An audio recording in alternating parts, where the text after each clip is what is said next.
Welcome, welcome, welcome. Genuinely been looking forward to this. Not as much as some other people I know, funnily enough, but new game, new opportunities. I think that there's some there's some real fun to be had here. Uh let's let's see. I go back. That's my me back when I had red hair and mustache and beard. All right, let's launch some Mario Kart World. Let's get into it. This is going to be first and foremost the new gaming stream, but also I will talk politics because yes, we do live in Clown World. It is inevitable. The Switch 2 itself is political. This game is political. You know, um, and life is political because politics is the uh, means by which we determine how life goes for everybody.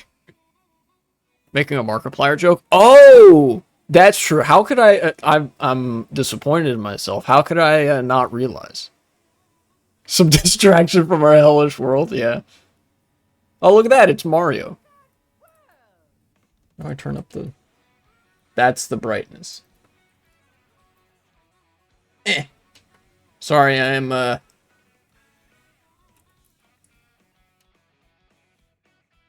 having to adjust the volume on my monitor.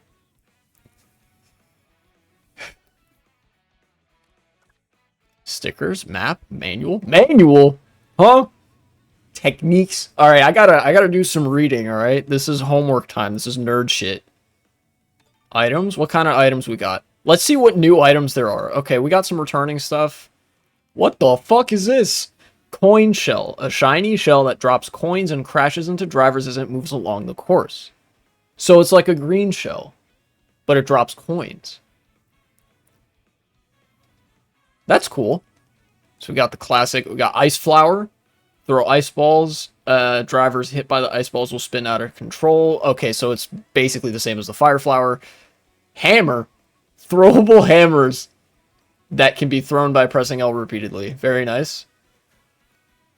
You can get an item box from the item box? I don't get it. I'll be real. Part of my brain doesn't like this menu. It looks too simple. That actually gets into something that I think makes this game political, but I will hold that off in a minute. Anybody that's just tuning in, stay tuned for the explanation of why this game actually is political and has political implications. Produces coins every time. Okay, every time you produce L, it gives a slight speed boost. Okay, got the boo. Oh, the boo! Kamek summons Kamek, whose magic causes strange things to occur. What the fuck? What kind of J.J. Abrams mystery box shit is this? No way! They made DoorDash a fucking item in this game. You can straight up get Grubhub from your Mario Kart Wii item box. That's crazy. A delicious snack that gives the driver a boost of speed and may also change them into a different outfit? What? And the shock, the feather, the superstar. Classic. Okay. So those are the items. Free roam. What is this? Start a mission. There's a fucking campaign mode? I didn't know this. 24 is so hectic. Some people hate it. I like watching videos where like actually this game is political. Oh yeah. I want to review some of this stuff and then I'll get into the game and I'll explain how Mario Kart World is political. And that actually it does pertain to the simplicity of the menu. Like that is a factor that I intend to discuss. You may find question mark panels hidden away in unexpected places. See how many you can find. Peach medallions. Okay, so collectibles, get some coins, nice. Yoshi's. Holy shit, Yoshi has a burger joint. Photos. Donkey Kong hitting the dab, of course. Okay. Free roam. Rules. Grand Prix. What are the rules here? 7 different cups. Okay, so that's Grand Prix, pretty standard. Knockout Tour, uninterrupted sequence of races where drivers have to place high enough to keep advancing. Oh shit! They made knockout mode from like those Mario Kart Wii custom fun rooms into a game mode. That's pretty cool. Or am I mistaken and this was a thing in Mario Kart 8 Deluxe and they ported it over here and somebody had made it into a custom game mode in Mario Kart Wii? Either way, this was very popular in the days of Mario Kart Wii and 8 Deluxe. So each tour has 5 checkpoints. At a checkpoint, few of the lower ranking racers are eliminated. Stay ahead and aim to be the first at the end. Time trials. I know how that works. Versus race. Custom rules. Very good. Balloon battle and coin runners. I know those game modes. Game is turning into every other generic game. Yeah. Let's take a look at techniques. Kind of doubtful if 24 makes Mario Kart feel so unfair. It's as rage-inducing as chess. That's a very high bar to clear, I feel. Okay, the startup boost, drifting, mini turbo. Uh-huh. Do they have purples? I assume they have purple mini turbo in this game, right? It was like, yeah, okay, rainbow. I remember that from the trailers. Jump boost. Okay, you can do tricks. People got mad over chess. Yeah, people get very mad over chess. Spin turn. You could... Oh, okay. This looks like it'd be really useful, yeah, in battle mode as they're demonstrating. Charge jump. What the fuck? Dude. If you hold A and then R and continue to drive straight, you'll create sparks under your tires. If you then tilt in a direction and release R, you can do a small jump. Huh. We'll get Mario Karted like crazy. It's a good thing I have a lot of experience being Mario Karted.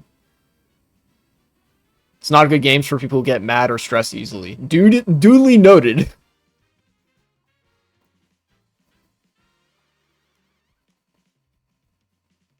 So you hold and then jump and then, oh, so you can just charge up a trick.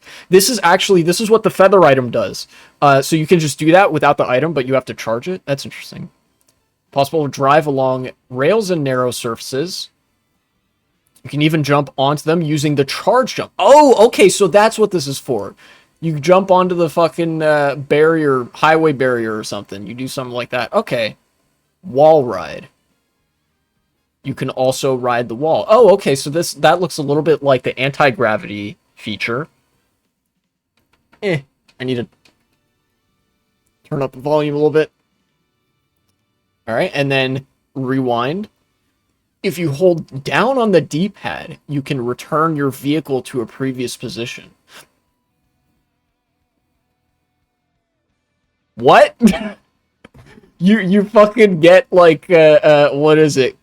What's that Requiem stand from JoJo's that rewinds time?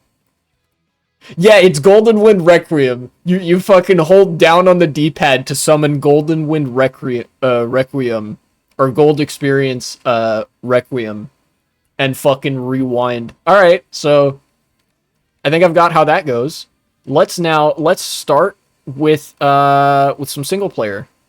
Or actually, I haven't looked at the map yet. The map. Oh shit, they weren't kidding. This is Mario Kart World. There's a whole fucking thing. All right. Let's go, baby. Single player.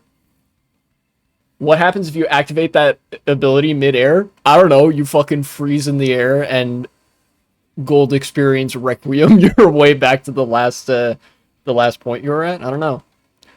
Knockout Tour, time trials versus race battle. Let's start with just Grand Prix. Who do I want to be here? Oh, dude, there's so many characters. Oh, there's some unlockable ones, too. That's a lot of unlockable characters. Game breaks and you waste $80. That's true. Big secret. Digitals to justify the price, in my opinion. Yeah, it is. It's cheaper one thing's for sure. Okay, I'm gonna explain the political implications of this game now as I'm selecting characters. Number one, the digital versus physical release. Physical release is always going to be more expensive because it has to be produced and distributed physically. The cartridge is made of material. The game package is made of material that has to be manufactured, packaged with other games, and then shipped and then distributed. That costs money because it's a physical object that you have to move to other places, right?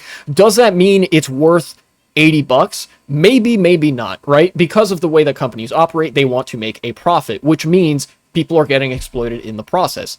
A profit means that you are making more money than the sum total of labor and expenses that went into making it, right? So if Nintendo's making a profit, then no, it's not. It doesn't actually cost $80 on average to produce these, but nonetheless, producing a physical game is more expensive than distributing and circulating digital copies, because it's a simple matter. If you have the licensing rights, which Nintendo does, it is a simple matter of copying and pasting a million different times, and that takes up technically physical space on an electronic chip, but that is way cheaper than manufacturing something that's made of plastic and precious metals and distributing it. You know, I can copy paste some shit for free in 5 seconds. Imagine, you know, you have Mario Kart World that costs infinitely less than whatever else. Talking about the game mode? Oh, okay. Nonetheless, sorry. I wanted to use that as a jumping off point regardless. I'm gonna start... I don't know. I might want to start with, like, Yoshi or something. Yeah. The idea of a racing game having a campaign sounds weird. It's weird for Mario Kart, but it's not that weird for other games. I remember having played a couple racing games that weren't Mario Kart that did have campaign modes. Or like a main game that you had to play through and unlock stuff and complete that game mode, you know? What are the settings here? Oh, well, that's details. Smart steering. No smart steering, please. Auto use item. No. Tilt controls. No. Vertical camera. Horizontal camera. I'm gonna use inverted vertical camera controls. I think. I could be could be fucking smoking some shit doing that. Anyways, let's do this. So, that is one dimension along which this game is political, which is the implications for production and the profit that companies engage in. That's actually on the milder end of things, I think, because there are companies that do this way, way worse and to a way larger degree than Nintendo, right? For example, landlords, real estate companies, you know? It does not actually cost very much to build and maintain housing, assuming you can get the permit for it. However, housing is a commodity. It is a speculative investment. Let's start with a nice leisurely 50cc. So, there's an incentive to drive the price of housing up and up and up because it's inelastic and it never comes down. Thus, housing is way more expensive to purchase than it is to build, make, and maintain. That's a very simple example of that. Another way that I see this game being political is the sort of subsuming of things into a very sanitized sort of marketing clique, if that makes sense. This speaks to the menus being very simplistic and things looking kind of off. I don't know if people have noticed, but in animation and in very many different things, it seems like there's sort of a trend in art styles to make things more bland looking, more kind of ADHD friendly, bouncy, and generally resembling like a mobile game ad. Do people know what I'm talking about when I say that? it's like it's sort of like the the trends in marketing here are towards like what the investors will see and what be like, oh wow, look at this new cool innovative thing. But the trend seems to perpetually be towards things that are very sort of inhuman looking and very bizarre. There's also a very genuine evolution of art styles and changing in people's artistic preferences over time. But the sort of oversimplification and commodification of everything, you know, microtransactions, even just the mobile game aesthetic, sort of detaches all sentimental value by design from a lot of the things that companies make, you know, games or otherwise. And it's sort of designed to maximize the it's almost like the consumerist equivalent of a click-through rate. You know how a lot of websites want to optimize the click-through rate so they get people clicking on a bunch of shit? And I'm dead. It's the same thing with like products, things that you buy. Companies and you know, the marketing firms and the whatever, all those like sales specialists and whatnot want to get people buying as much as possible so that they can, you know, keep the money circulating, so they can keep revenue coming into, you know, if you work for Nintendo, then Nintendo. If you work somewhere else, then, you know, whatever company. And they do that by making it easier to sort of forget about the thing that you just bought. You know? You died, game over. Yeah, fucking, give me that Dark Souls ass, Oh, I'm doing the thing! I did the thing. I did the rail riding thing. All trophies and characters have now disappeared. Kind of. It's like, I don't know. I guess you could call it a broad-scale trivialization and the commodification of games and art. Other art is also subject to this. But yeah, I'm playing Mario Kart World, so obviously I'm going to talk about it with respect to this game. Lucky me! Yeah, being aware of this stuff makes you anti-rich people. Am I saying that Nintendo is bad and evil and you should never enjoy Mario Kart World? No. Nintendo is bad and evil, but not as bad and evil as other, like, giant corporations and shit. And you should enjoy Mario Kart World. Smiley face. Haha, Blue Shell? That's true. That's very true. Unfortunately for them, I have insurance, and not the kind that's just an extortion racket. Hey, how I have to keep telling people there's no ethical consumption under capital. Yeah, it's like oh,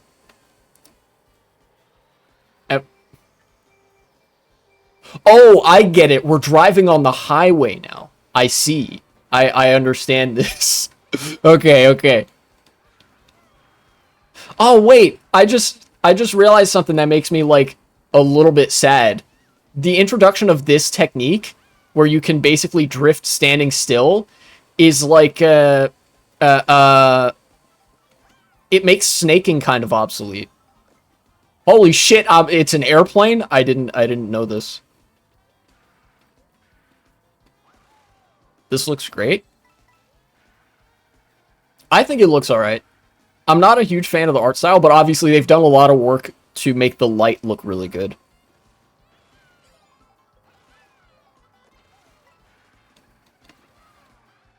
Take that clip out of context? Yeah, for sure. One of the tough things about, like, there's no ethical consumption under capital thing is that even though you are objectively correct when you say that, people take it as a personal slight against them because most people are too dumb to acknowledge that broad systems exist. And that is a personal slight against people. Like, if you take there is no ethical consumption under capital as a personal slight towards you, I will make it personal by calling you dumb for assuming that. But no, what it just means is that, like, the system itself has, like, exploitation and stuff built into it.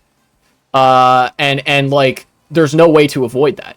You can be as ethical as you try to be.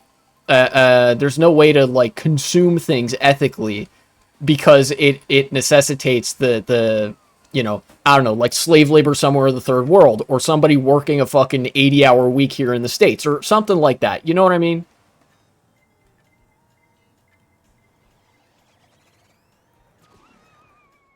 What? It destroyed the car? Damn, that's crazy.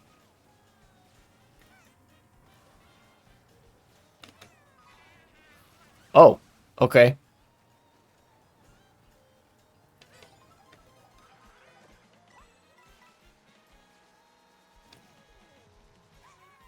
What I'm saying is you're being too picky. Shut up. Yeah, true. That's very true. You aren't in love with the art style? No, not really. I don't know. I mean, it's a very well polished art style. I don't know how I feel about it. You know, I think like Mario Kart 8 Deluxe, funnily enough, suffered from a similar issue. Albeit I think in like earlier stages of the over commodification of art, and the sort of basically like advertisementification and like mobile gamification of art styles, particularly in video games, right? Mario Kart 8 Deluxe also kind of had this, but this game also has it.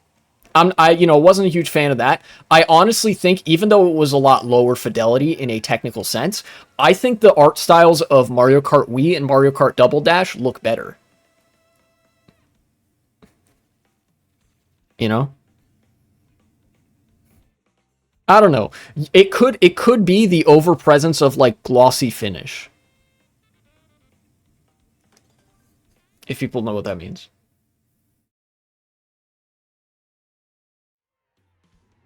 I am enjoying the gameplay so far. It is cool gameplay. Although it's not, it's not the best Mario Kart I've ever played. I don't think anything could top Mario Kart Wii, right? Like that's just the best Mario Kart game, I think. But this is good so far. Hamburger. What? Yoshi became an oil spill. And now he's wearing an ascot? Sure, man.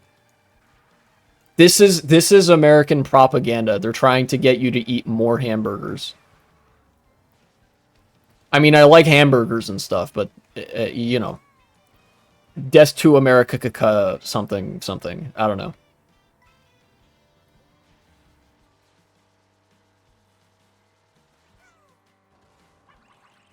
Fuck you, Donkey Kong.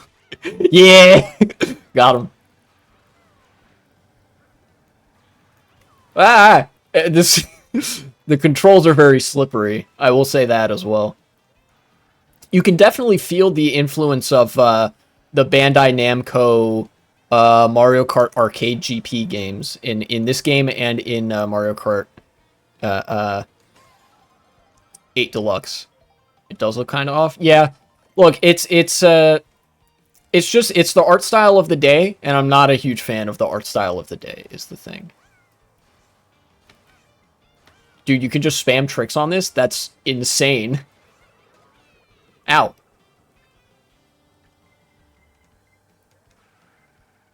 I hope I don't get hit by this train, he says, being very close to being hit by this train.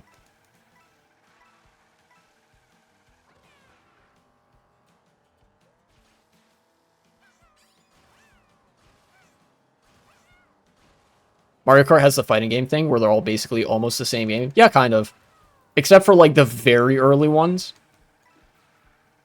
Very similar game mechanics.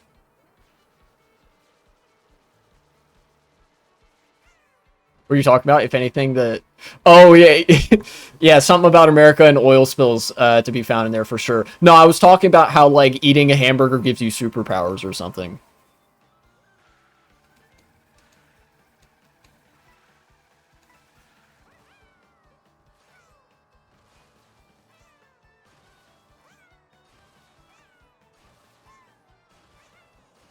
Ah, okay. I panicked for a second. I didn't realize that's what was happening. If becoming white is a superpower. That's true. Yoshi did become white because of that, huh?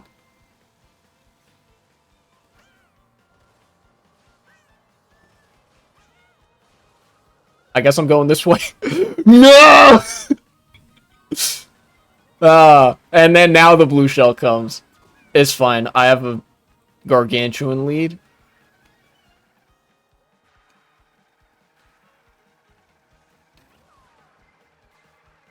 No, no, no, no, no. Please. Okay, we're good. Finally got my PC fixed. Nice. Is it weird I'm used to your opponents being a lot smarter? Well, this is 50cc, and I'm doing this just to introduce myself to the gameplay. I'm not diving into 150 right away. That would have disastrous consequences. So this is the easiest difficulty currently. First to 24th on stream. That'd be quite something.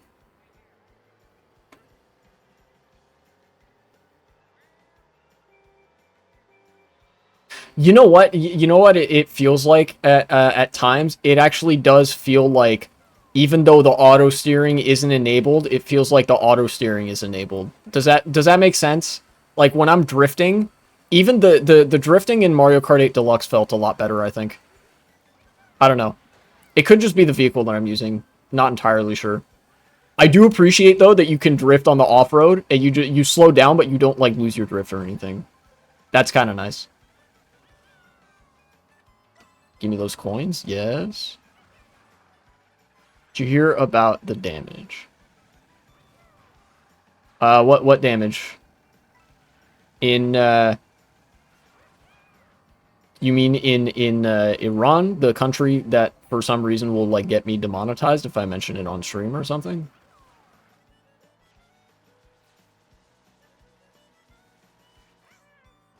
I don't know, just heard something getting blown up recently. Oh yeah, the nuclear facilities in Iran. It really is just the Iraq War 2. Or actually 3. Excuse me, not 2. The Iraq War in 2003 was the Iraq War 2. I don't know how many people know that. Yeah, this would just be the fucking sequel to the thing that was already a sequel and that nobody liked anyway. Yeah, America's blowing shit up again. In other news, the sky is still blue.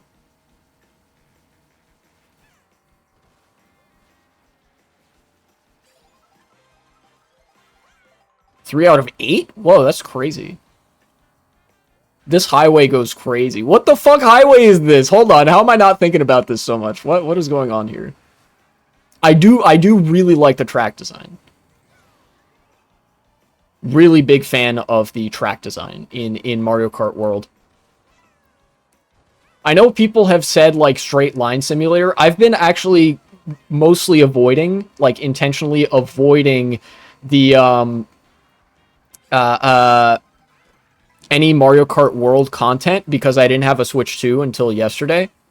I did, one of the things I did here, just by seeing people, like, seeing thumbnails of it on YouTube and whatever, and seeing people post about it on Twitter, is that, like, haha, you drive in straight line and stuff. And now that I'm playing the game, right, I actually don't think it's fair to characterize the game as such if you're talking about the tracks, right? The tracks themselves, like, yeah, they have straight lines, you know, whatever, right? It's not like there's nothing to do when you're driving on a straight stretch of road. In Mario Kart Wii, you had wheelies. In other Mario Kart games, you have snaking. In this game, you also have snaking, but you have the new, like, rail riding mechanics and the, like, charging up a trick just driving on the road. So it's never like you're just holding A and absolutely nothing's happening. That I can appreciate. But what I would say is sometimes this game, I think this game does feel maybe a little bit like Straight Line Simulator, just from the way that the carts handle. Does that make sense? It feels like that you're sort of discouraged from turning. And it wouldn't matter how many twists and turns a track has. I don't know. I could just be waffling. I'm only at, like, still on the first Grand Prix. Don't hit me. Okay.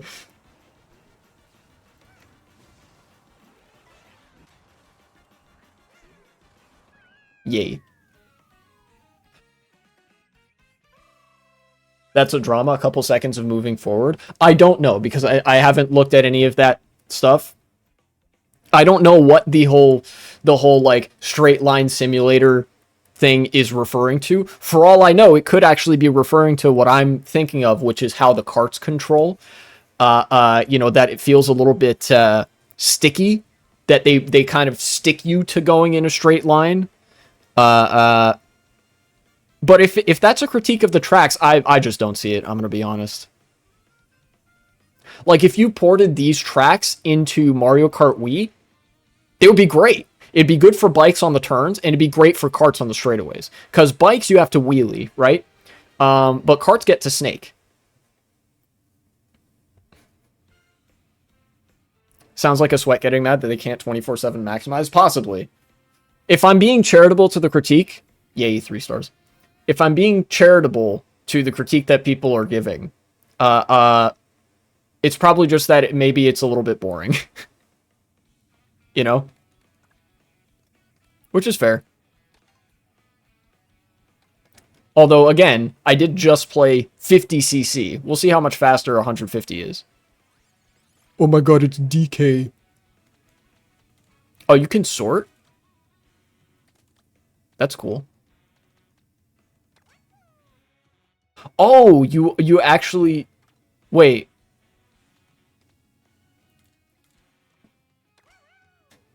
Do you unlock different outfits? The reason why fan games are more difficult than the original game? That is true. That's big facts. I've played several fan games, and they are hard as balls. You know, Pokemon games, Mario games. I've played, for anybody that's familiar with, like, Mario 64, I played Super Mario 64 Last Impact and Star Road, and God help me, in college I played Super Mario 74, astronomically more difficult than the original Mario 64. Luigi. Let's play a different character this time. You know what? Sure. He's having a great time.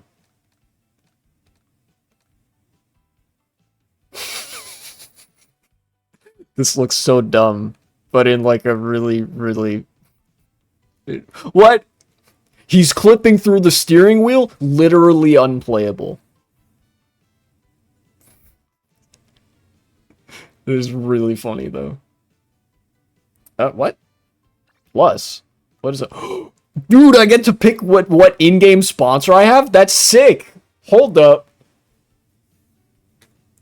Most fans will still want to have the difficulty learning curve, even though they know the game. That's true. Yeah, fan games are designed for people who like the game enough on its own and care about it enough that they would want to play a fan game. So fan games will naturally skew towards being more difficult because that's the player base.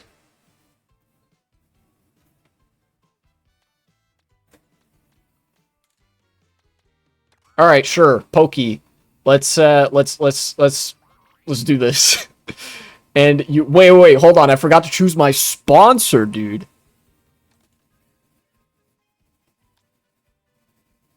Dash Food transforms? Sure. Minimap on.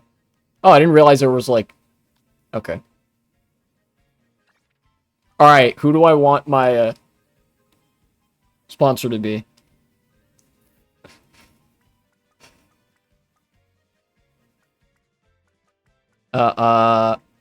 Wario. Sure. I will be sponsored by Wario Overland Transport. Yeah, look at that! Pick Raid Shadow Legends? Absolutely not.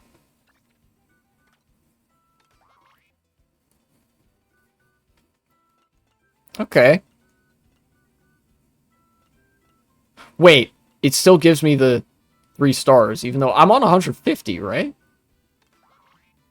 Well, let's just go with the Flower Cup, I guess. This game would be... Oh, wait. Oh, okay.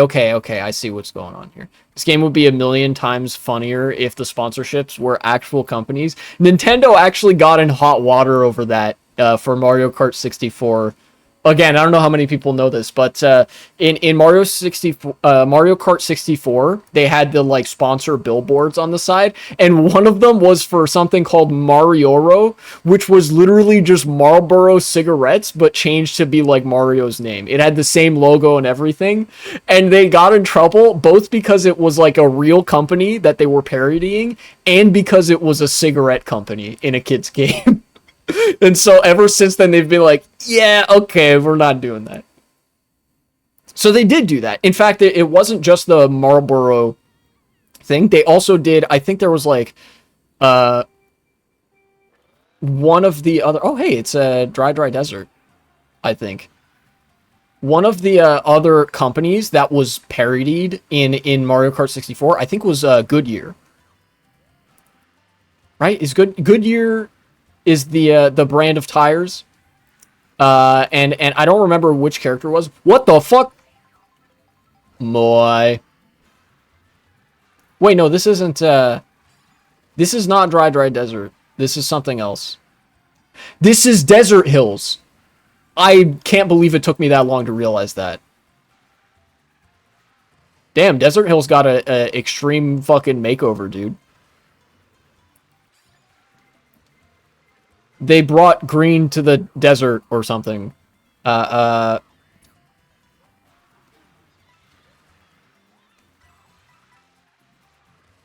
feel like those Moai faces are gonna fucking get up on lap 3 and come and steal my internal organs or something. I don't trust them.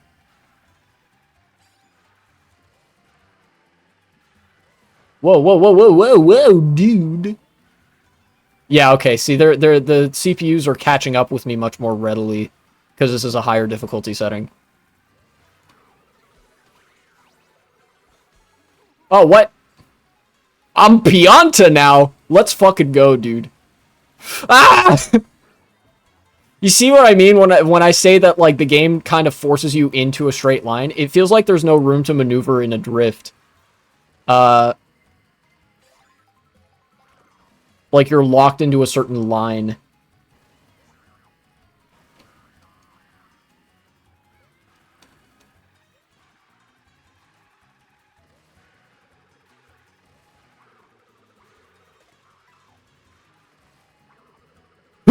Okay. First by a hair. That Moai face, I can't. Some people be like, when times are good, people do it anyway. I don't need to try when times are bad. It's over. I must uninstall real life. I mean, when times are bad, times are bad. And the reason that you feel that is because, like, times could be good, but they're not. And sometimes that sucks.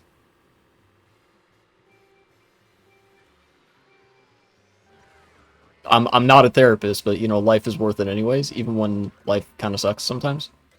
Yes, give me the fucking hamburger. Oh, dude, look at that. It's like it's fire flower salsa. I really like that.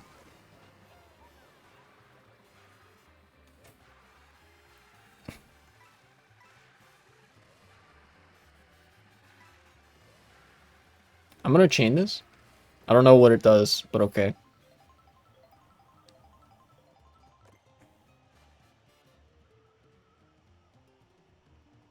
You don't want to do anything no matter what? Yeah. Well, I mean, there's a climate of very severe apathy right now. You know, like people just don't care that much about the local community around them because for a lot of people, especially in America, there is no local community. There's no such thing as the local community around them. It's like I don't know, depending on where you live, especially if you live out in the sticks, it's like there's a gas station and a grocery store that are within like a 30-minute drive of you and maybe a school, and that's it. You can't walk anywhere. Everybody lives like half a mile from everybody else. There's just nothing.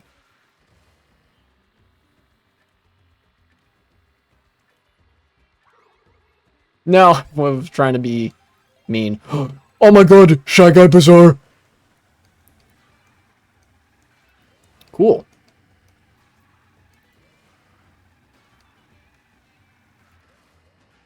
Ah! See, you can't, you're locked into a certain direction. You can't really adjust your direction when you're driving like this. Oh well. I'm making it work. I'm making it work.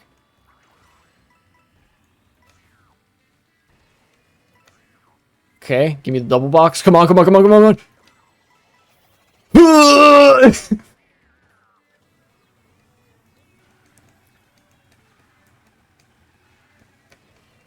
Come on. I can make it. Okay.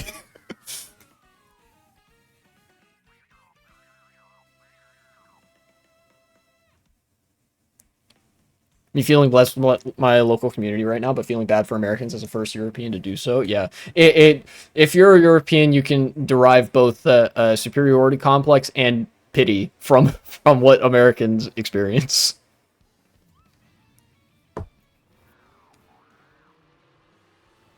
All right, is this is okay?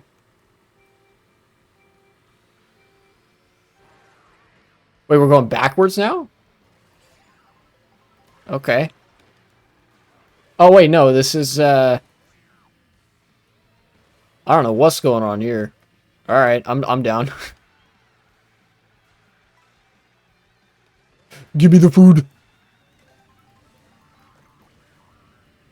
Yeah, see, like, I don't know if you guys noticed, it was very subtle, but on that, at the part where I veered off the track to go and get that food item, it almost felt like there was a preset rail path for that to happen, right? Like, it felt like me adjusting my drift didn't actually make the drift adjust. Rather, the game just recognized, oh, you're on the path to get this food item.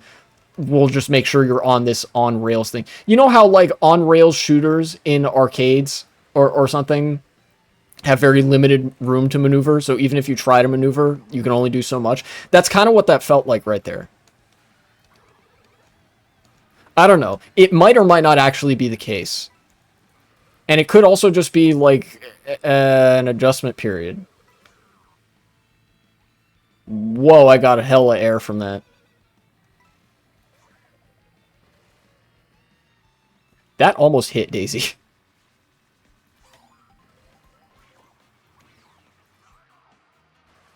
No! I hit my own bomb because I'm dumb. I thought I was going to hit Daisy. I had the right aim for it. Coins. Don't mind if I do.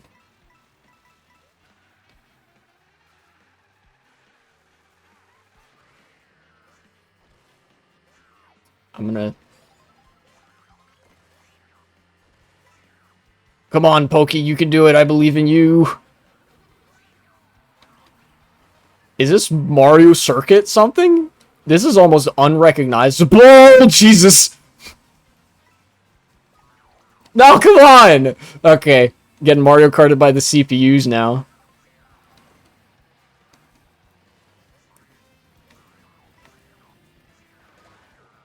What? You gotta be kidding me, dude. Even in offline. Ain't no way. Come on. Come on. Give me an item. Give me an item in like a middle spot. Yes. No, I hit my own fucking thing. Alright.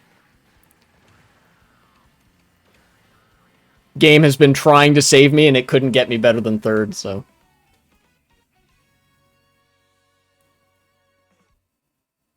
Yet to understand the need for you to be driving before the race starts. This game introduced a new thing where you drive between the races. You know, like the tracks aren't just a set location that you teleport between. It's like, oh yeah, you also have to drive on the highway to get from one track to the other. Which is... I actually kind of like it.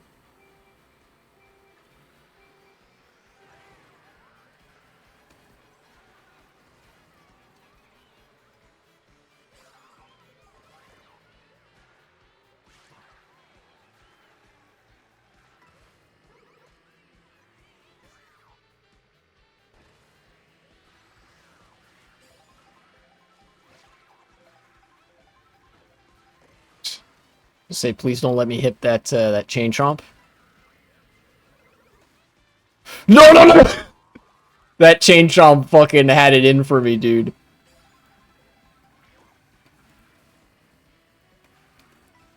Alright. Oh, dude, it's like the LA drainage ditch or whatever the fuck. Oh, come on. That alert didn't appear until the red shell already hit me, basically. Also got him.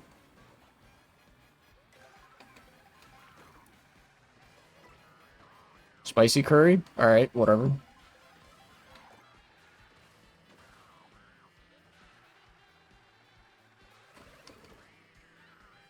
Eh.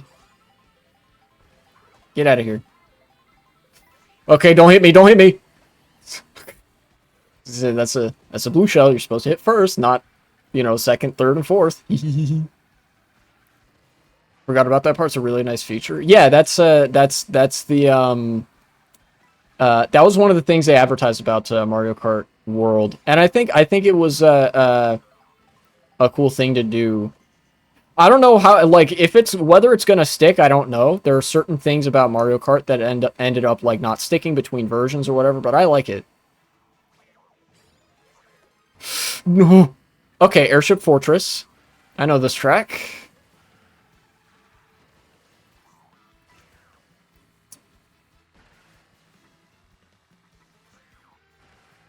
Ow. Well, I tried. I do appreciate the effort that they've put in to like adding the rail riding mechanic to tracks that didn't previously have it. Also, why are these here? Like in Mario Kart 8 and 8 Deluxe, the anti-gravity, you could really tell which tracks were built with the anti-gravity in mind and which ones weren't. But in this one, it looks like they've taken, like, they've sort of organically implemented the rail riding into places where previously you would actually, like, ride on the banister. I remember in Mario Kart Wii and Mario Kart DS especially, there were certain rails that you could ride to cut a little bit of time. On this track is one example. And then, like, I know in Mario Kart Wii you had Bowser Castle 64. That's cool. So far, the implementation of the new features has been pretty good, and I like it.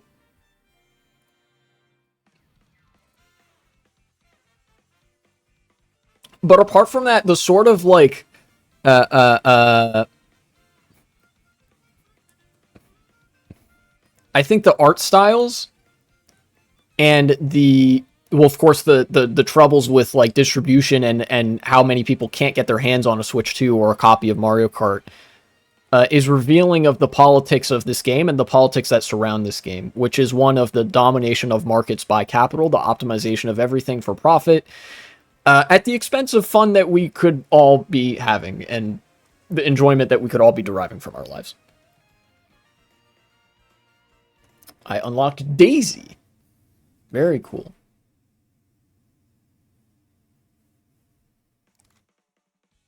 You have collected 100 coins and unlocked a new vehicle. Fun. You glided 2 kilometers in total. I unlocked more stickers. We build your dreams. Okay. Roy, smooth sounds. You collected 100 coins. What is this?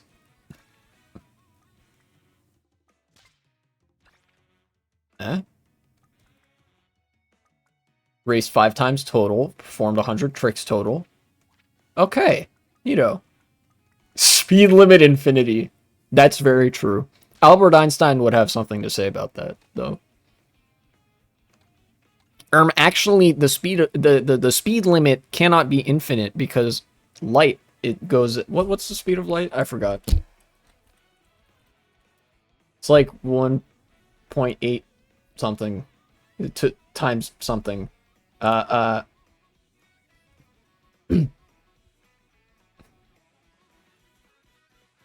200, almost 300 million meters per second. So 3 times 10 to the 6th meters per second. Right? No, 10 to the, not to the 6th. It'd be to the 8th. Yeah. Okay. There we go. Actually, the speed limit can't be infinite because light is the fastest thing in the universe and it travels at 3 times 10 to the 8th meters per second. Thank you. Grand Prix. I have unlocked Daisy.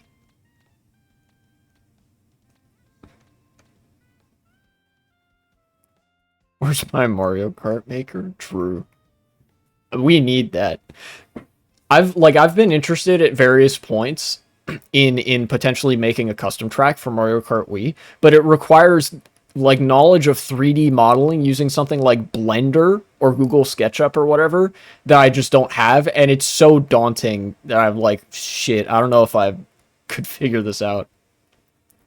I'm sure I could, but it's like I don't have enough interest in 3D modeling as a concept generally to justify learning it.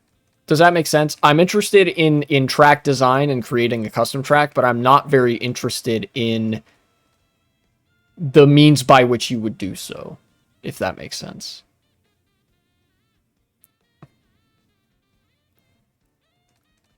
Like, I wanted to do it for fun, but the process of how you would have to do it isn't very fun. Details. Sure. Toad on the pipe frame. This is a classic favorite of mine. Yeah, okay, Flower Cup. That was Desert Hills, Shy Guy Bazaar, Wario Stadium. Wait, that was Wario Stadium? My brain is so cooked. I didn't even realize that.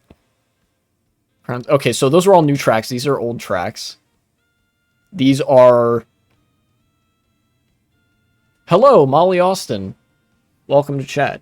These are half new, half old? Starview Peak... No, wait. I haven't seen Starview Peak before, but I've seen these three before. Peach Stadium, Faraway Oasis, Koopa Troopa Beach, Crown City.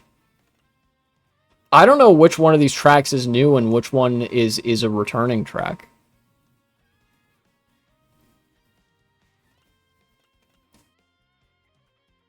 Salty Salty Speedway. Well, you know what? Let's just go with the Star Cup. I know DK Pass, probably. Allegedly.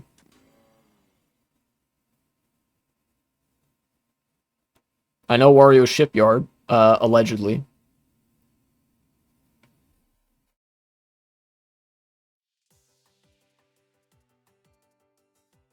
Wait, shit. Here, hold on.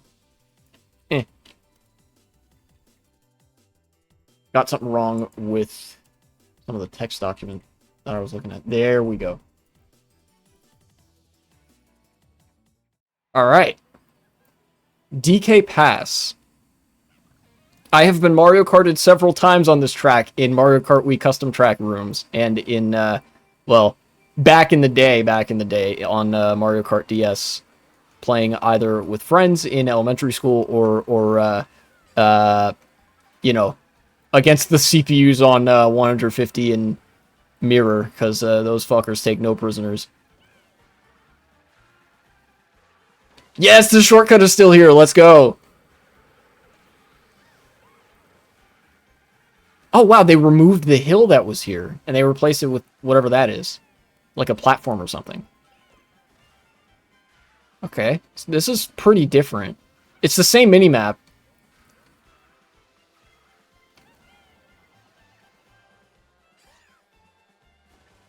Also, how are they taking that shortcut? I'm assuming maybe they have a mushroom?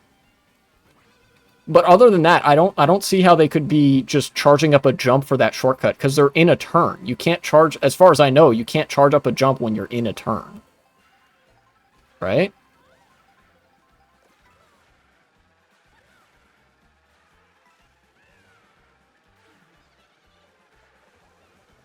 Oh my god, hammers! And that could have fucked me up pretty good. What? She's driving a fucking snowmobile. That's pretty cool. No! I forgot the item trails behind you by default.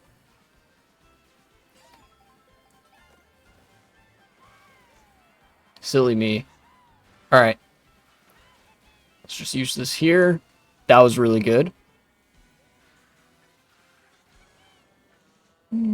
Somebody's got hammers behind me, and I'm not interested in it. Y2K being racist? True. Yeah. Reclaiming my title of the most professional racist in the business. Or rather, I was before I got owned by a snowball, a bottomless pit, and 2 red shells. Classic Mario Kart moment.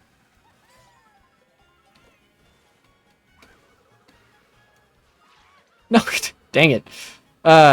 See, I feel like in other Mario Kart games, you'd be able to avoid that maybe a little bit better. Like a banana in such a position. Somebody hit my bomb that was right behind me, and I did not see who it was.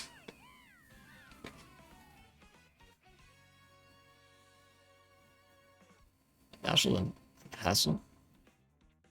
at least looks nice, that's true. I was gonna see how long it took for Game Theory to make theories on this game, but they already did. Good old Game Theory. You love to see it. Shoutouts to Matt Pat, favorite topic of conversation on this channel.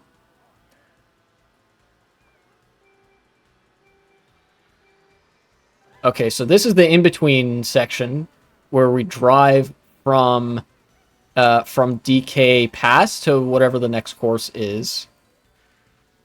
And they're all going faster than me because I'm a slow boy. Give me some of these coins, thank you.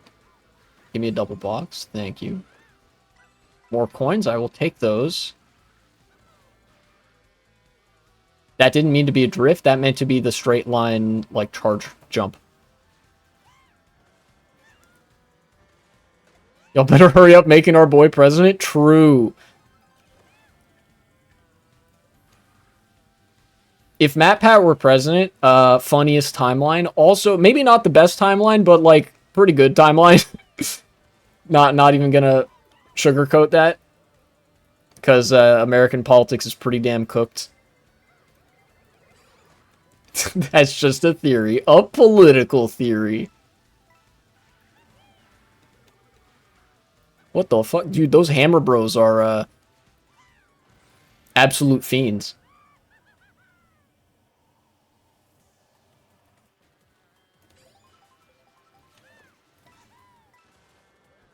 Okay. Going this way now. What track are we approaching here? I don't remember what was next in this I guess it would be the Flower Cup.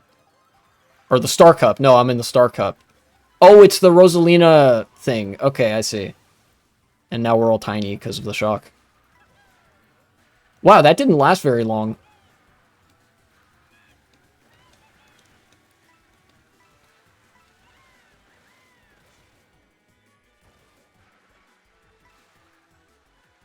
Give me the double box? Yay. Okay. Okay, so these make you go fast. Very nice.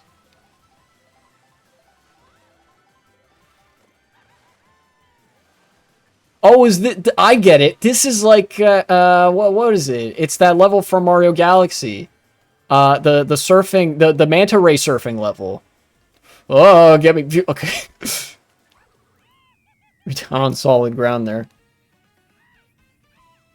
Is what I imagine Rosalina's Ice World would look like, the disappointment I felt. True. Rosalina's Ice World really grew on me over time.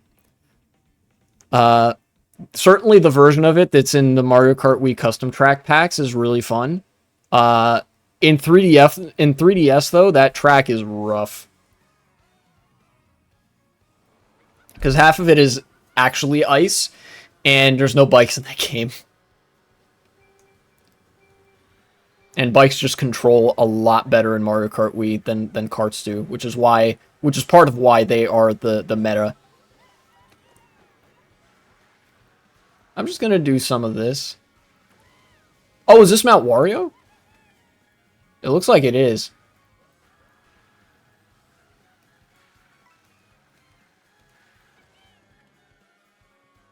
I can never tell. I guess I kind of have a hard time telling whether we're in the in-between track section or whether this is a very, very modified version of like a track that's been in previous games. And honestly, that's like pretty fine by me, you know? Because it feels like the game is introducing a lot of new track design, even if they're nominally bringing back a lot of tracks from previous games.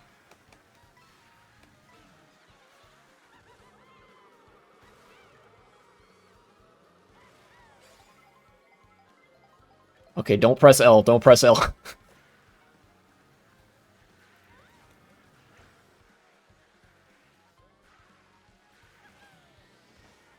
Oh, I got a draft. Okay, this is the in-between section because there's the food things. I see.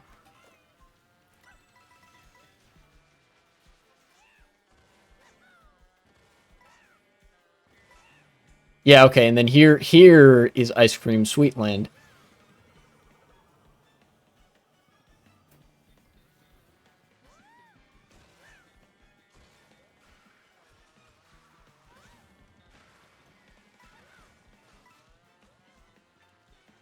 That didn't lead to much. That's rail section.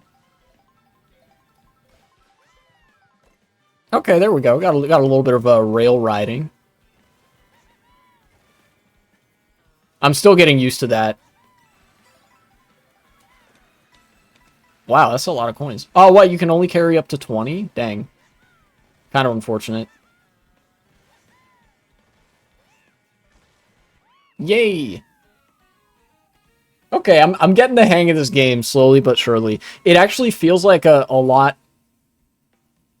simultaneously slipperier and stickier version of Mario Kart 8 Deluxe in terms of how it controls. You know?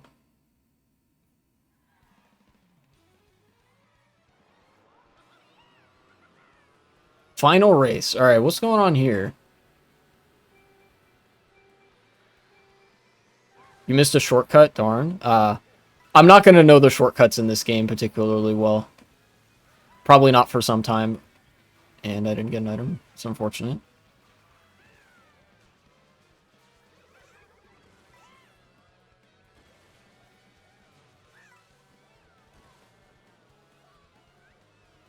None of them took that box? That's kind of crazy. Genuinely did not expect that. Get out of here. Rosalina, come get yours. Very nice. Oh, dude! You drive on the water? That's crazy. Oh, what? This is off-road. Okay, so the water is the road here. I see, I see. Got him. Idiot.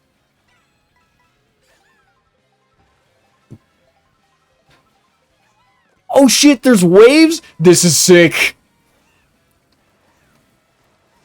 Okay, this part of the game is sick. I'm enjoying this.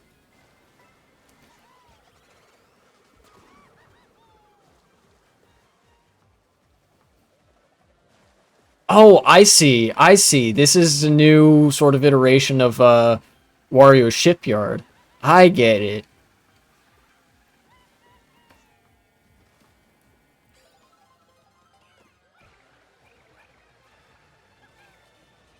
Oh, you only get 4 uses of those. Okay. I see. I think this is an interesting new feature that I kind of like. Instead of you going under the water and driving under the water, you now like go into fucking boat mode on top of the water.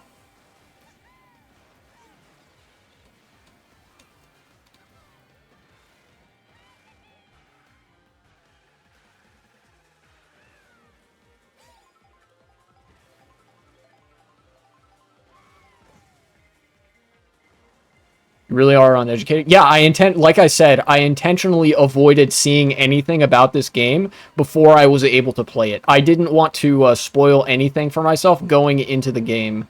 This is like what you saw at the beginning of stream. That was the first I had seen of gameplay of the final release of this game.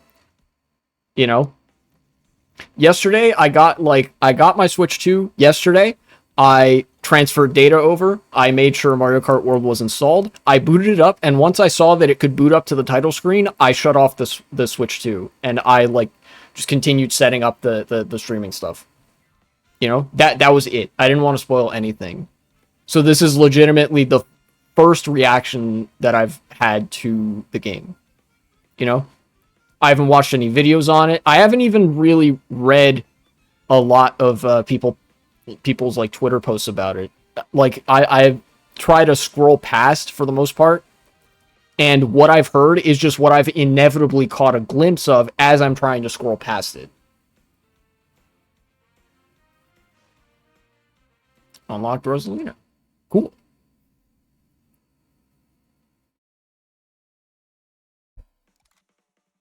$200 coins. Unlocked a new vehicle.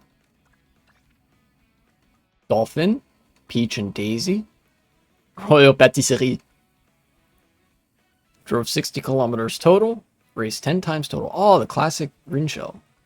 Bully Steel.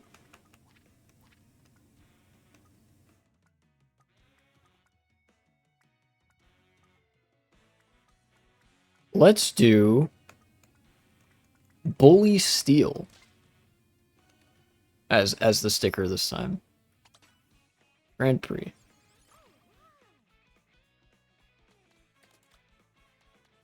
All right, who else we got? Oh, Pianta. That's really funny that some of the characters can get unlocked by you getting hit with the Kamek whatever in the game. I don't know if it's just me, but Donkey Kong looks a little bit weird with that, like, darkened space around his eyes. I don't know. That could just be me, though.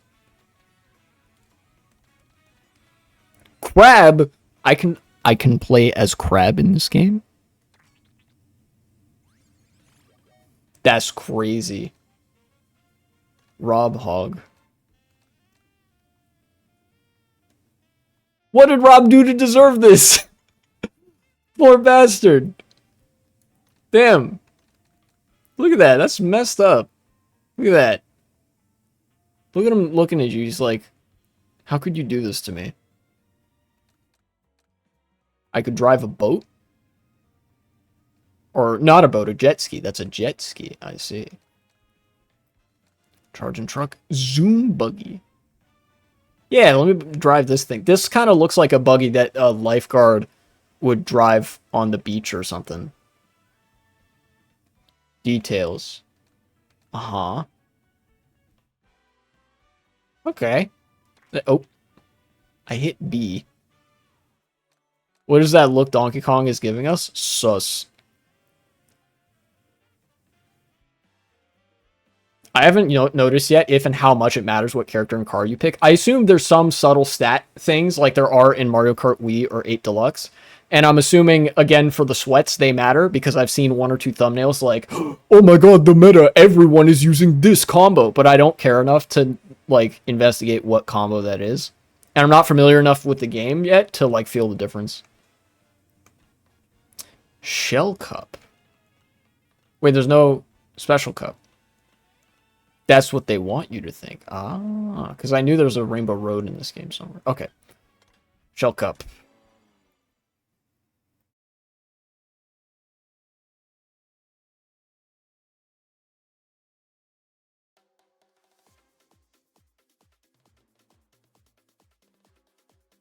All right. Let me raise the volume just a little bit. There we go.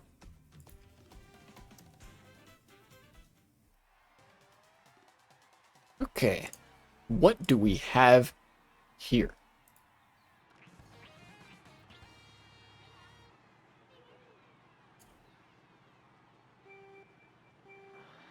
Oh, it's Koopa Beach.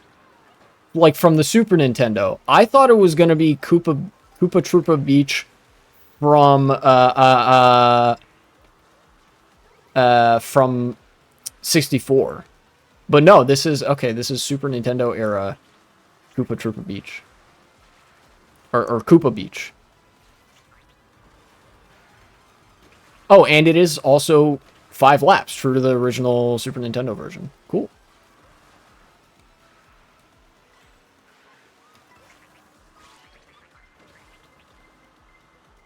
You know what? You can have that. I don't want it.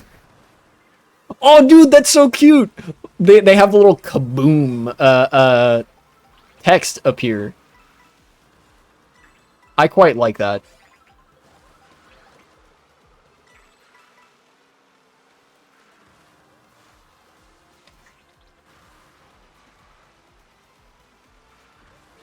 At 3 out of 5. Oh no, I have no item. Oh no. You see, by picking Crab on the beach buggy, I am actually on my home court advantage on Koopa Beach. I definitely did this intentionally and didn't just, like, forget what tracks were coming up and just pick a character based on kind of what I felt like.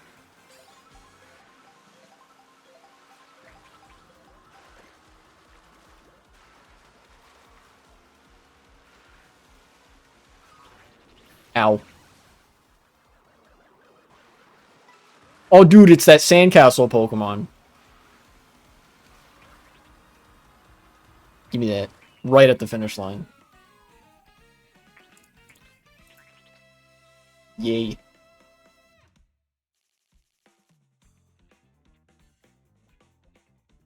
Next race. I'm not gonna lie, the 150cc in this game does feel a little bit easier than the 150cc in 8 Deluxe. Insofar as how bad the CPUs just thrash you. You know?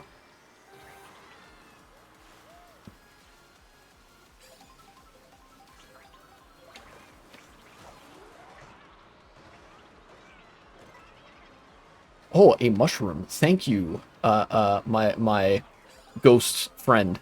I somehow didn't get a trick there.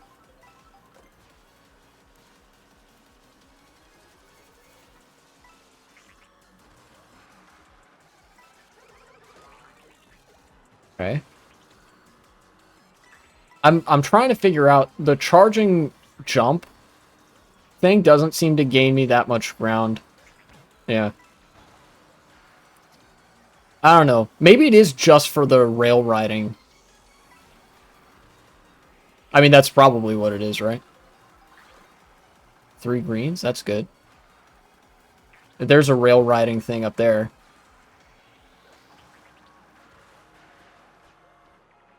Pick off this.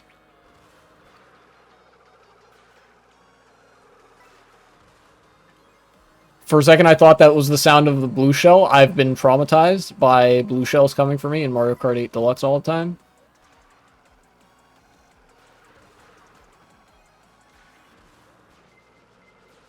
And there's a blue shell for real. Got him. Do not hit me. Okay. He didn't hit me. That's good.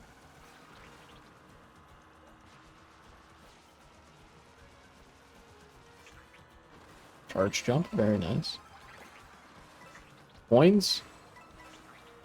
Oh, what is this? What's the track here?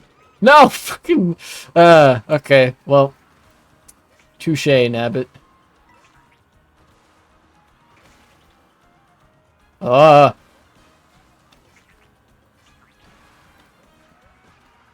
What? This game is, difficult to control. Compared to other Mario Kart games. It really does not feel the same. Maybe that's, like, the difficulty curve. Oh, man. What is this?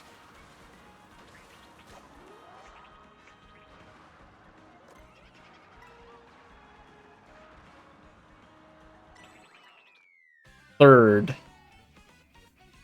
Because of the fucking disastrous turn segment that I had the one time. Dang. I am now in second place.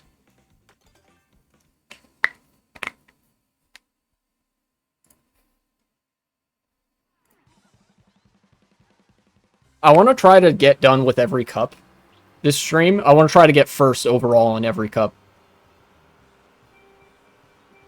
And then I can focus, like, on later streams, I can focus on, like, getting 3 stars or whatever. Whatever else. And unlocking stuff as well.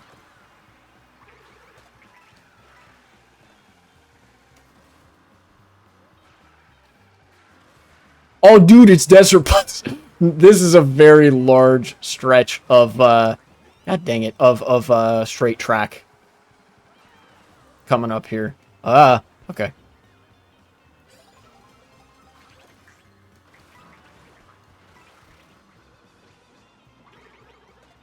Got him.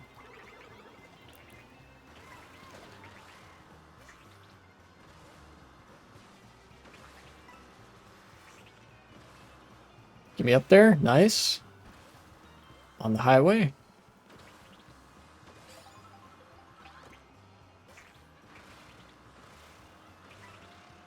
Oh, he's got a bomb. Drawbridge? The new game, eh? That's right. I finally got a Switch 2.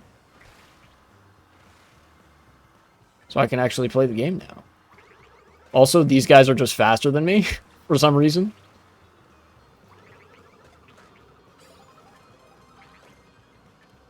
You can't hit me with these fireballs. Yeah, Minecraft 2, that's true. Yeah, that's what this game actually is. Haven't seen Steve yet, though. That's kind of crazy. He must be on vacation or something. Give me that fucking DoorDash. They made DoorDash into a Mario Kart item. Oh, dude, I'm John Football. I'm charging Chuck. Ow.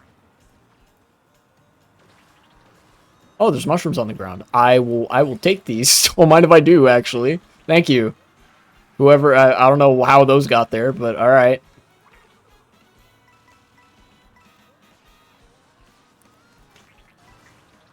Oh, dude, I did the fucking thing. I did like a rail riding thing.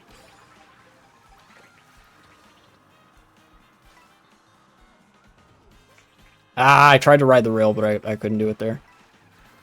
What track is this? I don't recognize this one. Steve must be on Xbox? That's true, yeah. Ah! Hey, you're out for blood, dude. I'm probably not even going to win this GP. Unless? No. You're in first, but that felt very open compared to other Mario Kart highways, yeah. Yeah, no, I'm in third now. Next race. Yeah, that was a new one. That wasn't, and this is also a new one. These aren't ones that have been in Mario Kart previously. Dude, the CPUs are fucking bloodthirsty right now. Maybe I was wrong about this being easier than the other 150cc modes in Mario Kart.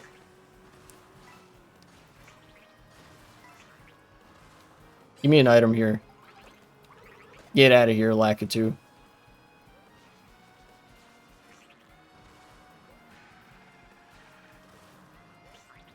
You know what it could be? It could be that the CPUs are simply driving at the speed that the character vehicle combo allows them to drive. That could be the way that they're making this real difficult. I guess I'm not on, like, super fast character vehicle combos for a decent chunk of the time.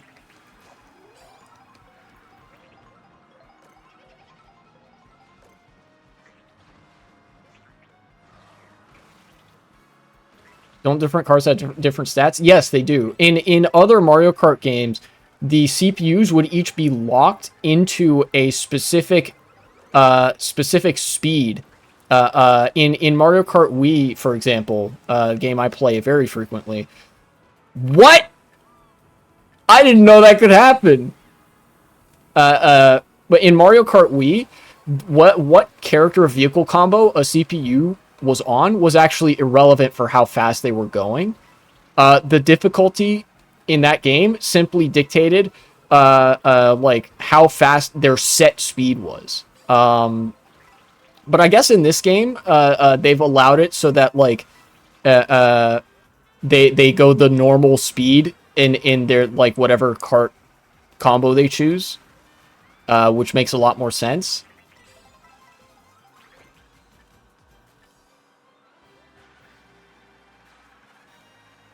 Is this Peach Stadium? Like, is this really it? Huh.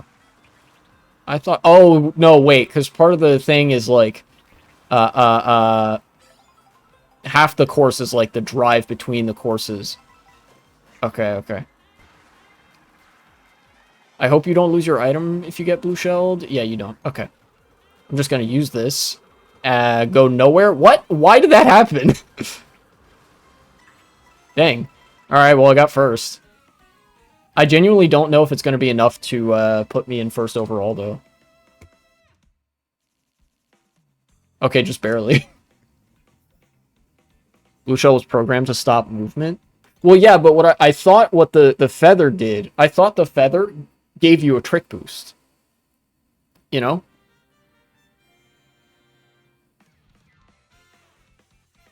Because in Mario Kart 8 Deluxe, that's what it was. If you used a feather, even when you were at a stop, you would get a trick boost after the jump. Yay, I unlocked Lakitu.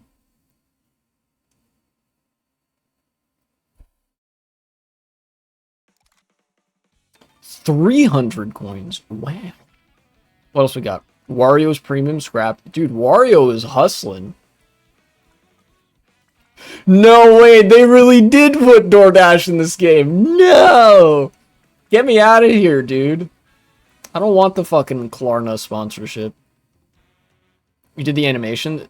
Blue Shell just said, no, you don't move. No. Like, the animation was done. You can't use an item as you're getting blue shelled. I waited till after I got hit by the blue shell to use the item. But I guess the feather doesn't give you a trick boost in this game. What I was confused at was not that I stayed in place as I jumped, but that I didn't get any speed afterwards. This game isn't real life physics, don't make sense. I know that. What I'm comparing it to is other Mario Kart games. Mario is downing some raw garlic as we speak and scamming the Taiwanese government. Fuck, I wish I could be scamming the Taiwanese government right now.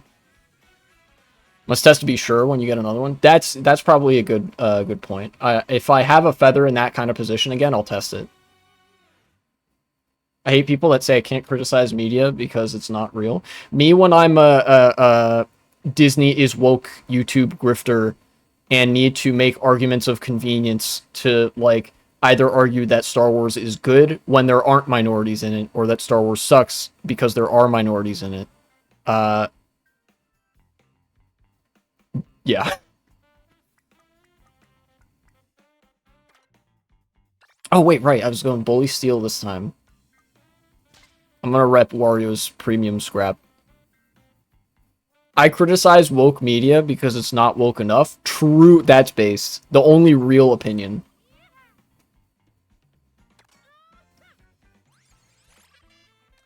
What is this? Huh? That is so goofy looking. It's a tricycle. It's like a big wheel, but the two big wheels are in front. That's awesome. I don't think anyone talks about the new Star Wars movie anymore. Which one? Which new Star Wars movie? Lakitu looks like an old man. Look at him. He's doing a little ragtime dance. It's a wackadoodle car. Shit, I had wackadoodle. That's true. The sequels? Yeah, no. Those movies were really not good. Again, with the exception of The Last Jedi. Like, people do get this twisted. I will fucking defend Star Wars The Last Jedi until my dying breath. In fact, I will go as far as to, is that a fucking rabbit? Yes.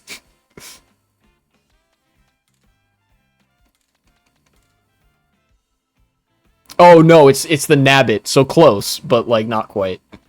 God, I wish you could play as a rabbit in this game. That'd be so funny. Not legitimately, like the whole model of like movies written by committee, insofar as Disney produced the sequels, was clearly not a good model, right? Because like, what happens when you get movie that's produced by a marketing team. You get a movie that looks like a marketing poster and feels like a marketing poster, feels pretty vacuous, right? But what do you get when you have a movie that's made by Rian Johnson? You get a pretty polarizing piece of film, yeah, but it has an identity, you know? And that identity is of Rian Johnson. Legitimately, I think they should have just put Rian Johnson in charge of all 3 of the sequels, and that might not have meant the sequels were like as good as the original trilogy, or even that they would have had the same political themes, but nonetheless, it would have been art. It would have been good. Like, look at what Rian Johnson did with movies like Glass Onion and Knives Out. You know, if we got a Star Wars like that, I would have genuinely really enjoyed it. Inshallah, we shall kill corporate movies. Inshallah, indeed. God willing, dude. Who do I play this time? You know what? Fuck it. Rabid mode. I'm doing the stupidest thing imaginable. What is the stats on this? That's actually not that bad. All right. We're going fucking rabbit on the goddamn big wheel. Peach Beach, Salty Speedway, Dino Jungle, and Great Question Block Ruins. I see. Companies don't want you to think about media that makes you anti-rich. Yeah, exactly. They don't want you to think about it. They want you to consume it. That's part of recuperation. You know, it's why stuff like Andor can get seasons on Disney Plus. They don't want you thinking about these pieces of media. They want you consuming them, and then sort of only engaging with them at a pedestrian level, and sort of taking a baseline amount of catharsis away from them and nothing else, you know, because that reifies the corporate movie structure, you know. But if you start thinking about them, if people get animated over this stuff, then that cycle kind of backfires. Oh right, it's this game. You can drive on the water. I forgot about that. I'm so hardwired for the Peach Beach in the other Mario Kart games that I'm like, oh yeah, don't drive on the water. It make you slow. That was almost a devastating bomb throw. What is this? Oh, I get it. You do a lap on this track, and then you go like highway mode to go circuit to like the other tracks or something. I get it, I think.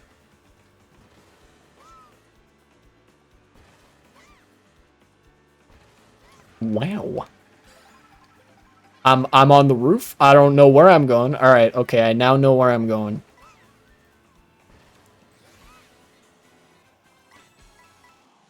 Give me coins, thank you.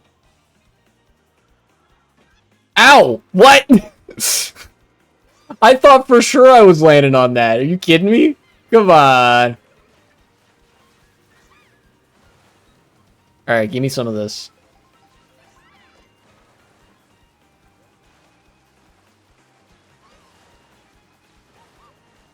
What? I can't snake on this thing. That's unfortunate. Ow. How did he know? I want to know how he knew.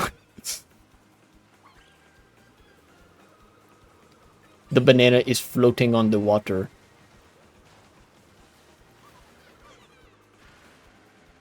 Also, I noticed, I think this thing is just very low on the water.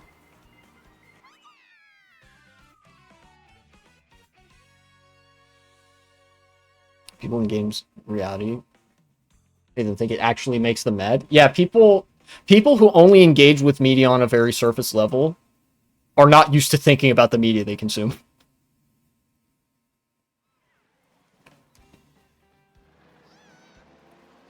So-called Mario Kart professional. Yeah, I'm actually a fraud. AI in games tend to use radars, not eyeballs. You know, that is true. AI in games does cheat. And by cheat, I mean, like, use different methods of determining what's around them than players do. Like, the AI just knows automatically what you have and where you are at all times. You know? Whereas I actually, because I'm looking at the road ahead of me and not, like, the minimap, I don't know who has what or who is, like, where behind me. I can see what's ahead of me, but, you know. Okay. I didn't even lose that much speed? Okay, I did lose speed from that.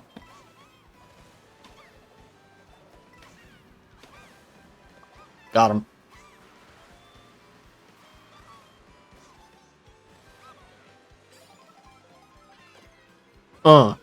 Sorry, Goomba. What? How did he not get hit by that?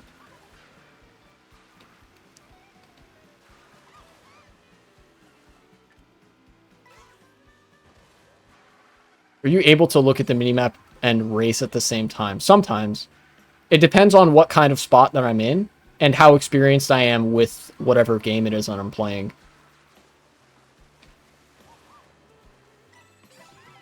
Like with Mario Kart Wii, I can do that sometimes just because I'm so familiar with Mario Kart Wii.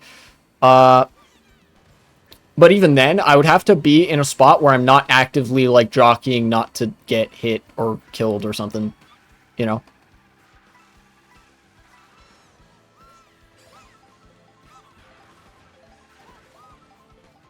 Okay, sure. Plow through those tables at the restaurant. I hate that lightning design. Yeah, I'm not as much of a fan of the new way that the shock, like, happens to you. Ow? Why did it... I feel like it's misreading the drift that I'm doing. Like, it's not reading my inputs quite correctly.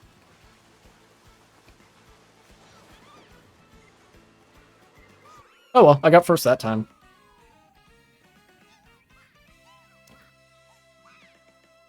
Everyone always said they didn't understand how I was able to do so. It's just practice. It's a matter of practice.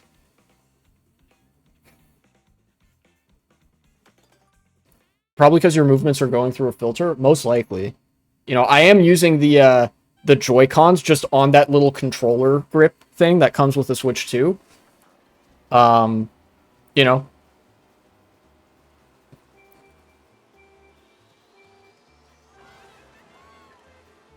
Alright.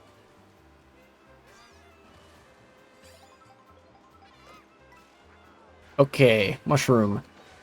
Probably use this here. Yeah. You know what? This is really subtle, but I like the way that that crab moves because now you can actually tell where it is in its movement pattern. You don't just like get clobbered for not like seeing it.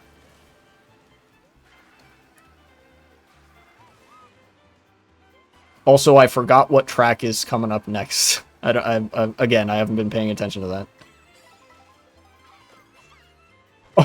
Streaming for 1.5 hours, already blaming other facts other than himself. I mean, hey, come on, it's Twitch. My skill can never possibly be the reason that I'm failing this right now. It's always some external factor, right? That they teach you that at Twitch streamer school. Oh, I thought that was a ramp. Damn, I like almost had that lined up for the sickest snipe, but that was not in fact a ramp.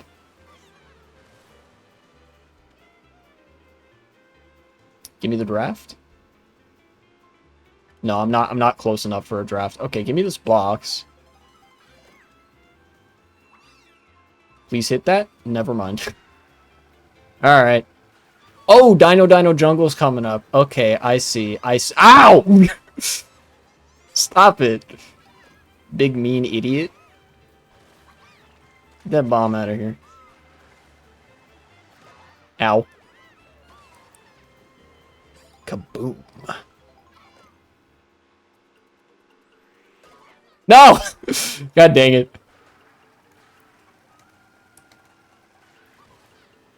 Fuck you.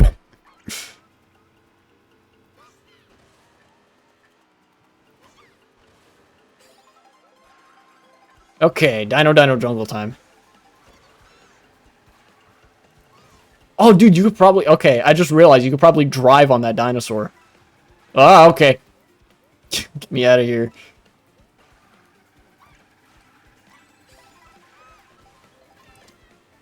That section feels like it's scaled smaller than it usually is. Or than it used to be in, like, other iterations of this track. Ow! Why am I getting hit by literally everything? Get out of here. Excuse me? What did he have? Don't get it.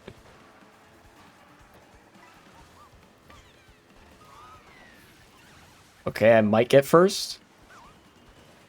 Yeah.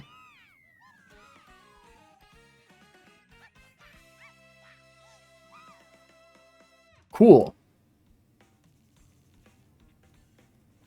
40 points. Very nice. Next race. I don't remember what the last one is either. Oh, Block Ruins. Okay, cool. I have the memory of a goldfish when I'm concentrating on driving.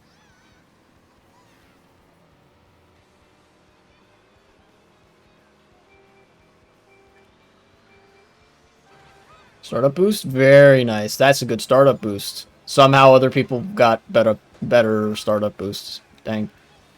Oh yeah, another thing that is still in this game that is also in the difficulty curve of other Mario Kart games. In 150cc, there's some CPUs that will do not just a startup boost, but a literally frame perfect startup boost. Like, it's not possible to get a better startup boost than them. Which is fine, because the startup boost is relatively inconsequential relative to how the rest of the race tends to play out. That was not a good throw.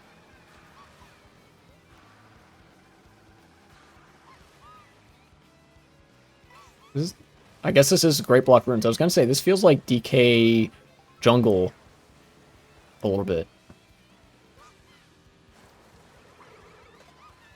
Got him.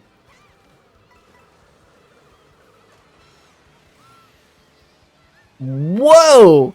Oh, dude, they took the, like, vertical cannon idea from that a lot of custom track creators really love. I remember in the early days of custom tracks, people loved to have cannons that sent you straight up vertically. You know? It was such a flex back in the old days.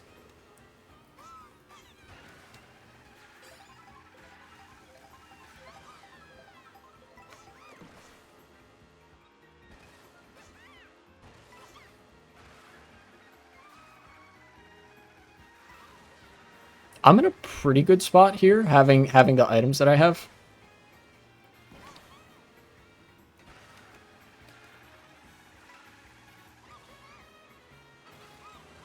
History never taught me that dinosaurs have item boxes on their backs. SMH, the state of the education system.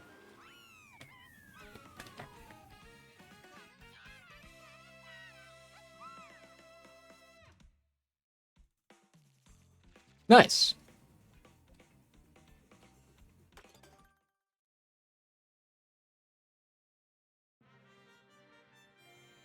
Okay, are you guys ready for some prime hopium?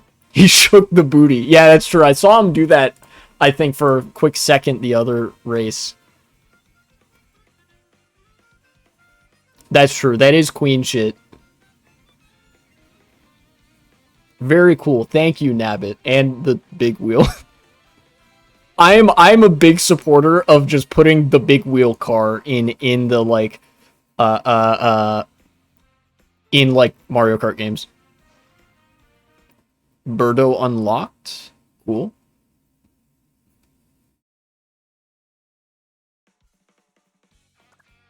$20 races total.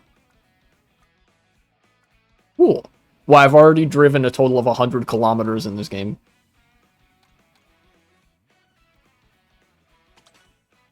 Grand Prix. Birdo. Okay. Anyways, prime hopium. Who wants that hopium? This is a good day, and will hopefully continue to be a good day. Zoran Mamdani is now leading in the polls, and we have a concrete, like, amount of polling data to this effect. Shoutouts to Stats for Lefties. They've done extensive polling in the UK. Who is that? Zoran Mamdani is a pro-Palestine Democratic Socialist running for mayor in New York City, and he's currently beating Andrew Cuomo. This pollster is known for their polling in the UK. They have methods that produce comparable results to those of like YouGov, Ipsos, Europe-Elects, and other notable pollsters that have tracked elections and electoral data for a long time. Suffice it to say, this is a relatively new entry, but a very competent and a reputable pollster. And they now have it from the 18th to 20th of June, a poll that they have taken from Emerson that says Zoran Mamdani is now at 52 to 48%. Don't know who Andrew Cuomo is. Andrew Cuomo, spelled with a C, not a Q, is the former governor of the state of New York. Was responsible for thousands of deaths of people in elder care and the cover-up of COVID deaths in nursing homes, the cover-up of nursing home abuse of old people, and sexually harassed several women in his office, and then sued them to keep them quiet.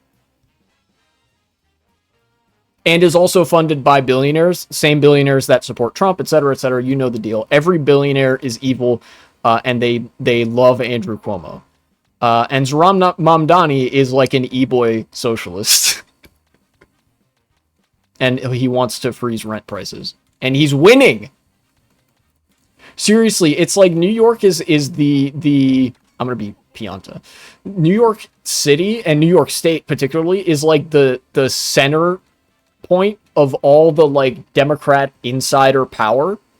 And if somebody from the left can break that in New York City, then literally nowhere is safe for the Democratic Party. You know? Like if the Democratic Party was going to be forced to the left, it would be starting with this mayor's race. I really want to see him win. It's like the most Europeanized part of America. Yes, because New York City is an actual city. It is an actual urban community with an identity beyond there's a gas station and a 7-Eleven and otherwise everything takes 30 minutes to drive to. No, it's an actual walkable city with good public transit and stuff to do and a distinct cultural identity from other cities in the United States. You know? Genuinely, socialists winning there would be huge.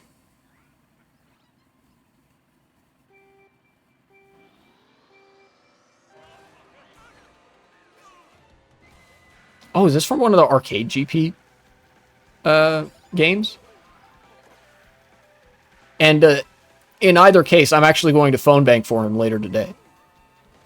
So, you know, it's just one phone bank. I couldn't really find a good opportunity to do another one, but look, you know, better than nothing, right?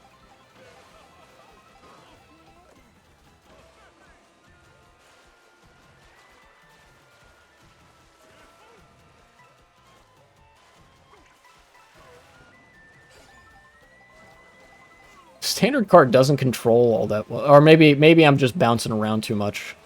Maybe that's just me.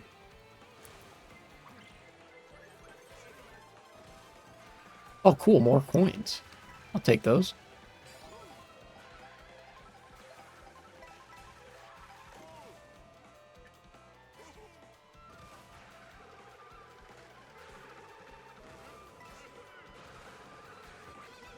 Get these guys out of here.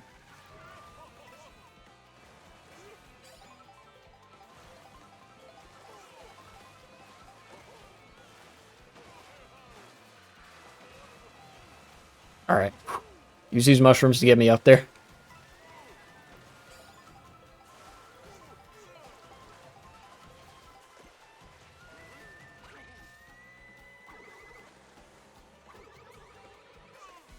Yes, okay, I got him. Got Peach? Nice. And I will steal first, thank you very much.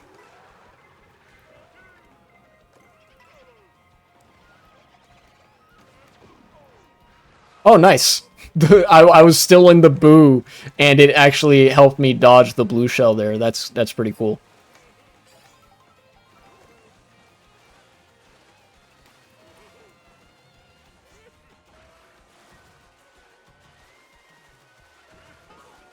Ow, what? Did I get hit by a fish or something? That's wacky.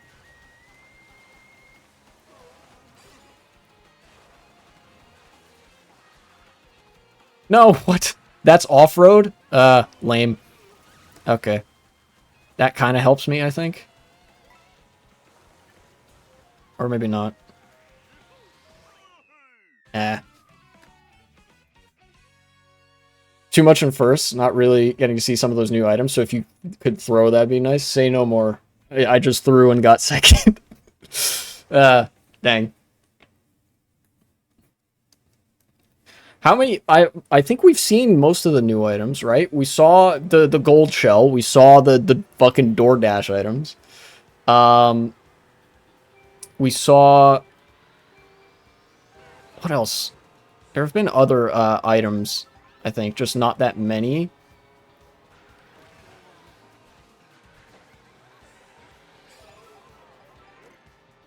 Eh. Okay. Not who I intended to hit, but a hit is a hit. Okay. Mess with the railing a little bit.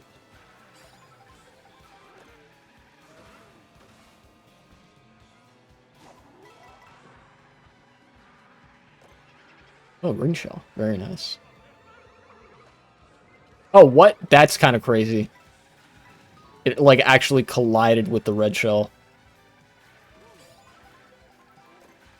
3 mushrooms. Give me... No! Come on. What did I even hit? It didn't look like I hit anything.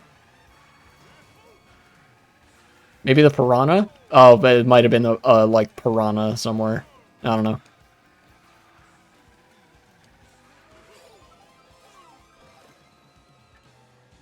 Lap 2? Okay. Beep. That's true. Okay. Excuse me, Womp. Ow.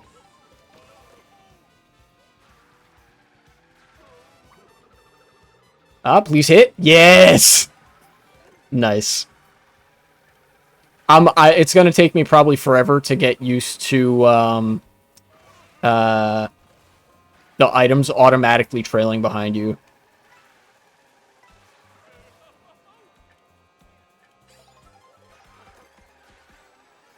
I almost just threw away that banana because I'm still not used to that.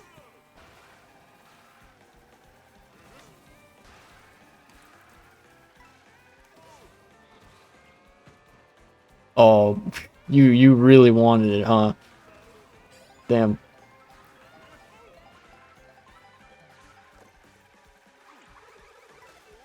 Nice.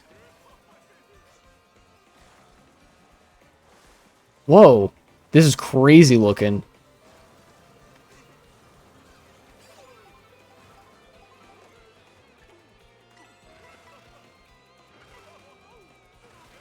Okay.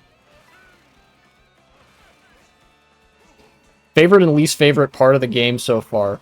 Favorite part of the game, the variety in track design and the amount of like different locations to drive, and the fact that like they tried something different with the tracks being not necessarily 4 distinct locations, but like stuff that you have to drive from one place to the other, that sort of thing. So far, least favorite, and this is just based on single player. Least favorite, I don't like how the carts control. It feels way too sticky and slippery at the same time. It feels like the game is trying to force me to go in a straight line when I don't want to.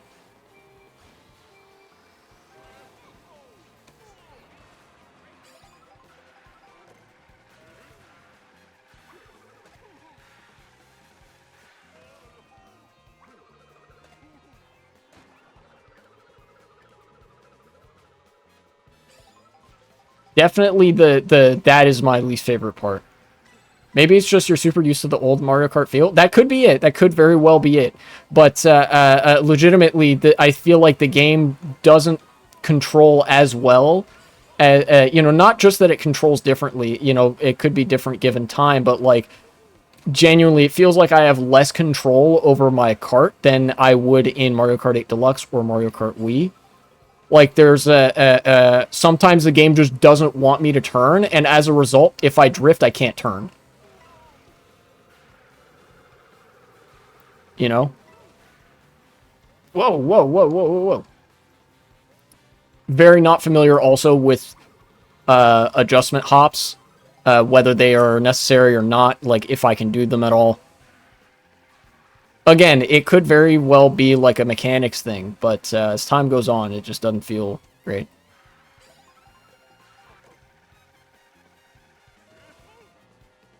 It reminds me of more of some dirt rallies, like dirt bikes or what?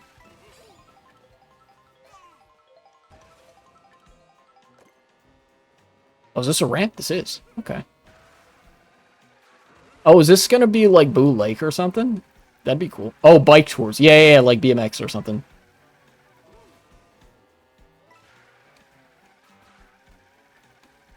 They did. I do think this is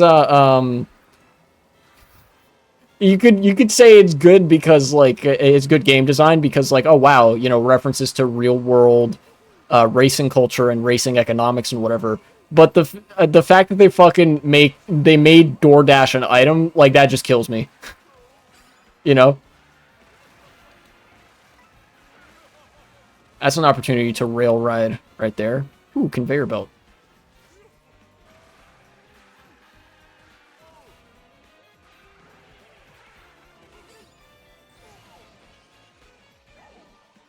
Okay, I guess I'm not going this way.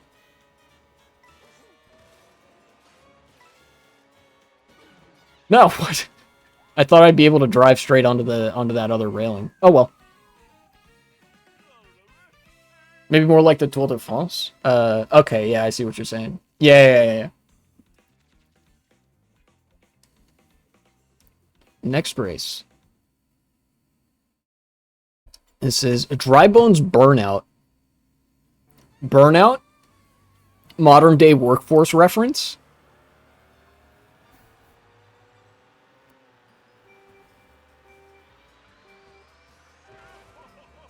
Give me one of these, please. Thank you. Wait, this is the same. Oh, we're going I don't know, maybe not backwards, but like different direction on some of the same location. Gotcha.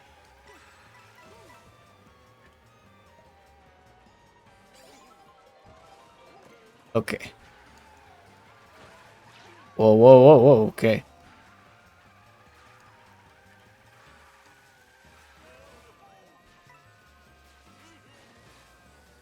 Hey, there we go. Okay. I'm learning how to do the rail riding. From point A to point B, not like necessarily the same track circular. Yeah. I kind of like that about this game. That because they experimented with that actually a little bit in Mario Kart 7 and in Mario Kart 8, where the some of the tracks were like you didn't necessarily end, or I think in fact it was only a couple tracks in Mario Kart 8 and 8 Deluxe where you didn't necessarily end at the same point that you started. You know, like with Mount Wario and with some of the F-Zero tracks, you could drive the whole track, and when you got to the finish line, it was like a from A to B and not necessarily you like started at one place and made a bunch of loops, you know? 3 out of 4? Okay.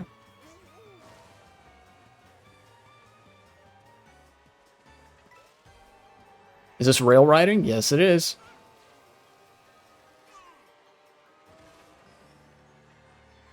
I'm gonna hold on to this horn. Oh, there's Kamek.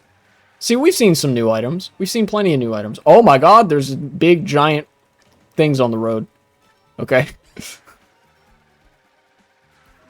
What's up, Dry Bones? Blue shell? There we go.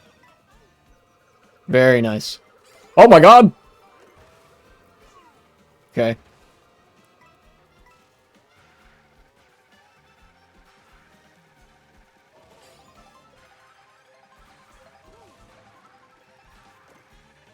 What if I go up here? Whoa, dude, this looks crazy. Alright, well, now I need this double box. Bro, this is wild. I do like the alternate routes that have been implemented. The alternate routes in this game feel a lot better than some of the alternate routes in 8 Deluxe and from the ones at least that I've seen from games like Mario Kart Tour, where they just put like the sort of catwalk-esque like metal grate material and a couple of very stuck on ramps. You know, it felt very like in the past it felt very much like they just sort of haphazardly added parts to a track, right? But this feels like it's different routes that were already part of the same track. Yeah, it's a lot better polished and implemented from an aesthetic perspective in this game.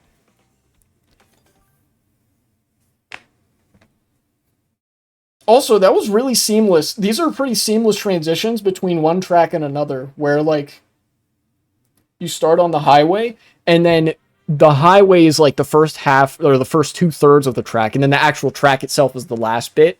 It feels very seamless. It didn't feel too interesting in Mario Kart 8 Deluxe because you got used to those tracks pretty soon. Right here, I feel like that won't be the case as much since every track is one continuous race. That could be true as well. That very well could be true.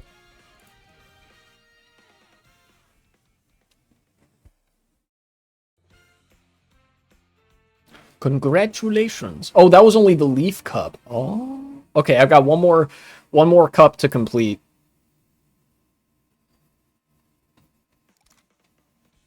$400 coins. Unlocked a new vehicle. What was this? Spike spokes, fuzzy batteries, have nice drive. Something shell. Golden blue shell? I don't know. Spike spokes. Wonder how the multiplayer will feel on this thing. That's a good question. That might be something for next stream that I do. Oh, I didn't mean to do that. Oh, dude, Mario Kart TV. Let's do that. Single player. Grand Prix. Why do I just need fuzzy batteries in my life? Batteries that you can hug like a nice plush toy when you go to bed. Smiley face. We are not liable for damage incurred by lithium battery acid.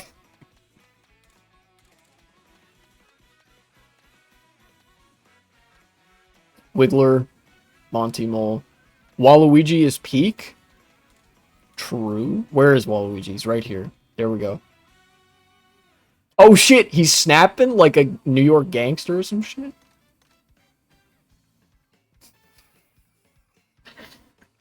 This looks so ridiculous. Details? No, okay.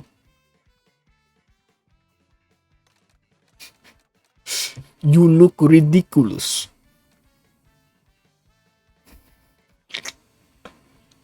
You know what? This is, he was snapping, which is very Sharks versus Jets.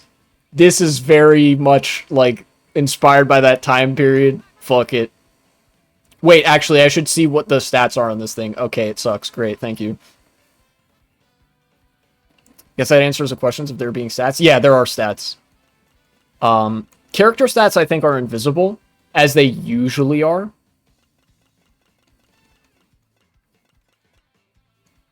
Alright, Moo Moo Meadows, Choco Mountain, Toad's Factory, and Bowser's Castle. The only one that might be new here is Bowser's Castle, but I feel like, in keeping with the rest of the tracks in this game, these are basically going to be new. Yeah, we've got professional Moo Moo Meadows enjoyer in chat. Moo Moo Meadows was really good in 8 Deluxe. They did that track so good in that game. And it looks like it's going to be pretty good in this game as well. It seems like they, for the most part, what they've done is they've scaled it up since Mario Kart Wii.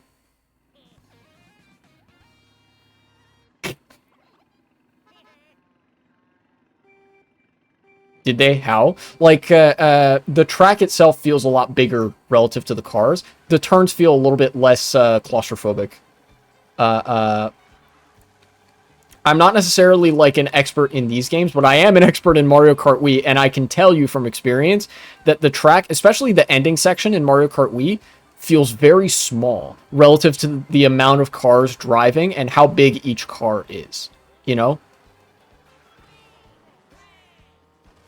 See, like, look how wide that turn is, incorporating that alternate route, and how much space you have on this area here. There's enough room to fit 5 item boxes there. I think the track is literally larger than it was in Mario Kart Wii.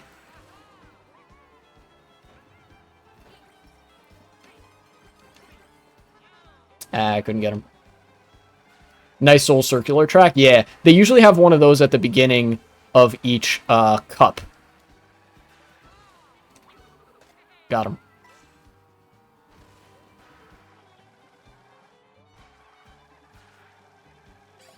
Voice of Waluigi is so nice. You guys can probably hear it a lot better than I can. Oh, there's the shock. Nabbit is better though. Do not the age-old doctrine, don't pit 2 bad bitches against each other.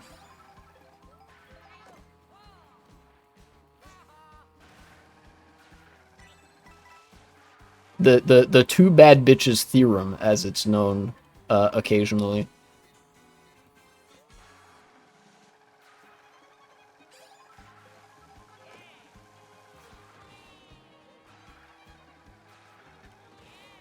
I'm not gonna lie, this car is actually... I guess it's because Waluigi, being a heavier character, has a higher speed stat, but, like, front running has gone a lot more smoothly in this car than previous.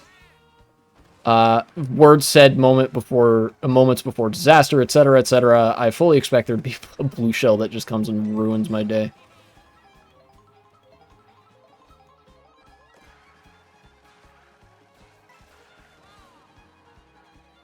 Guess I'm the only one who appreciates the blue lightning bolt and the shock animation. I think the color of it is fine and all that.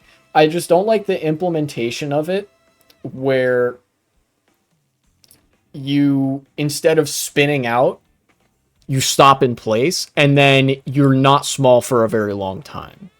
You know?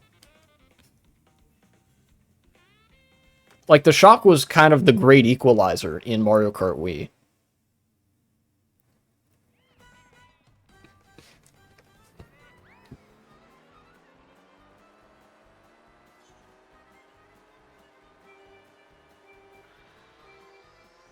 Didn't really notice that part. Yeah. If it happens again, I'll try to point it out. Baddie against a baddie. A baddie is a baddie. Baddie... being a baddie makes it peak, so... And peak against peak is still peak. That is true.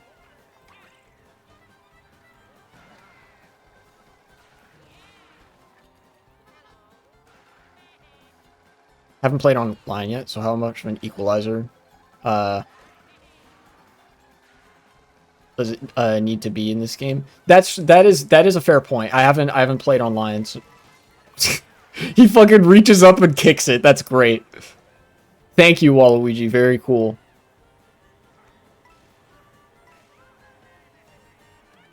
Yeah, you're right. In the Nintendo Wii, you shock 11 people. In this one, you shock up to 23 people. That's right. Sometimes I kind of forget, because of how many of the CPUs just end up, like, hanging out towards the back of the pack pretty frequently. I do forget sometimes that there are 24 players in this, or you know, computers. Yeah, that could be one of the contributing reasons. I do remember in another game where I feel like the implementation of the shock was actually pretty bad is Mario Kart Double Dash. Even though that's like a really cool game, in Mario Kart Double Dash, you had the typical, like, you spin out and everybody gets small, but you get big at the same time. Everybody gets big in Mario Kart Double Dash at the same time after they get shocked. And on top of that, it's possible to dodge the shock in that game by getting hit by another item. You know?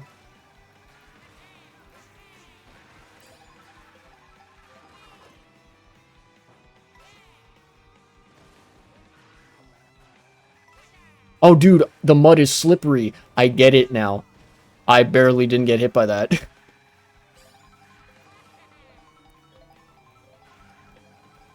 Feels like the bots kind of suck for 150cc. Possibly.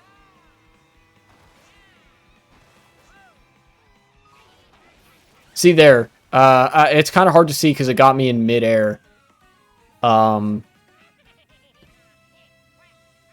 I didn't spin out there. Maybe I'm kind of hallucinating, and it just seems like I come to a stop, since the lightning doesn't make me spin out. But I don't know. It's weird seeing the lightning not make you spin out.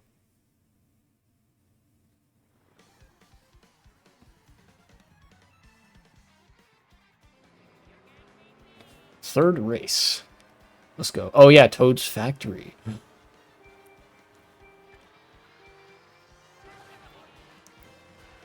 I think I've just gotten used to the bots at this stage, like a little bit more so. Don't get hit by that oil spill.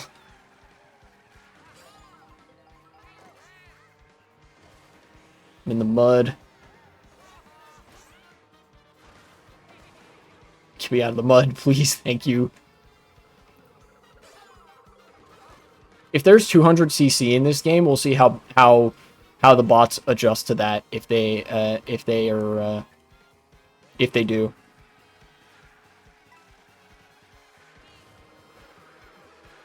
Oh, okay. Those things form like those little speed gateways. That's pretty cool. Dang. Well, it's still early. What? I'm sideways? Hello?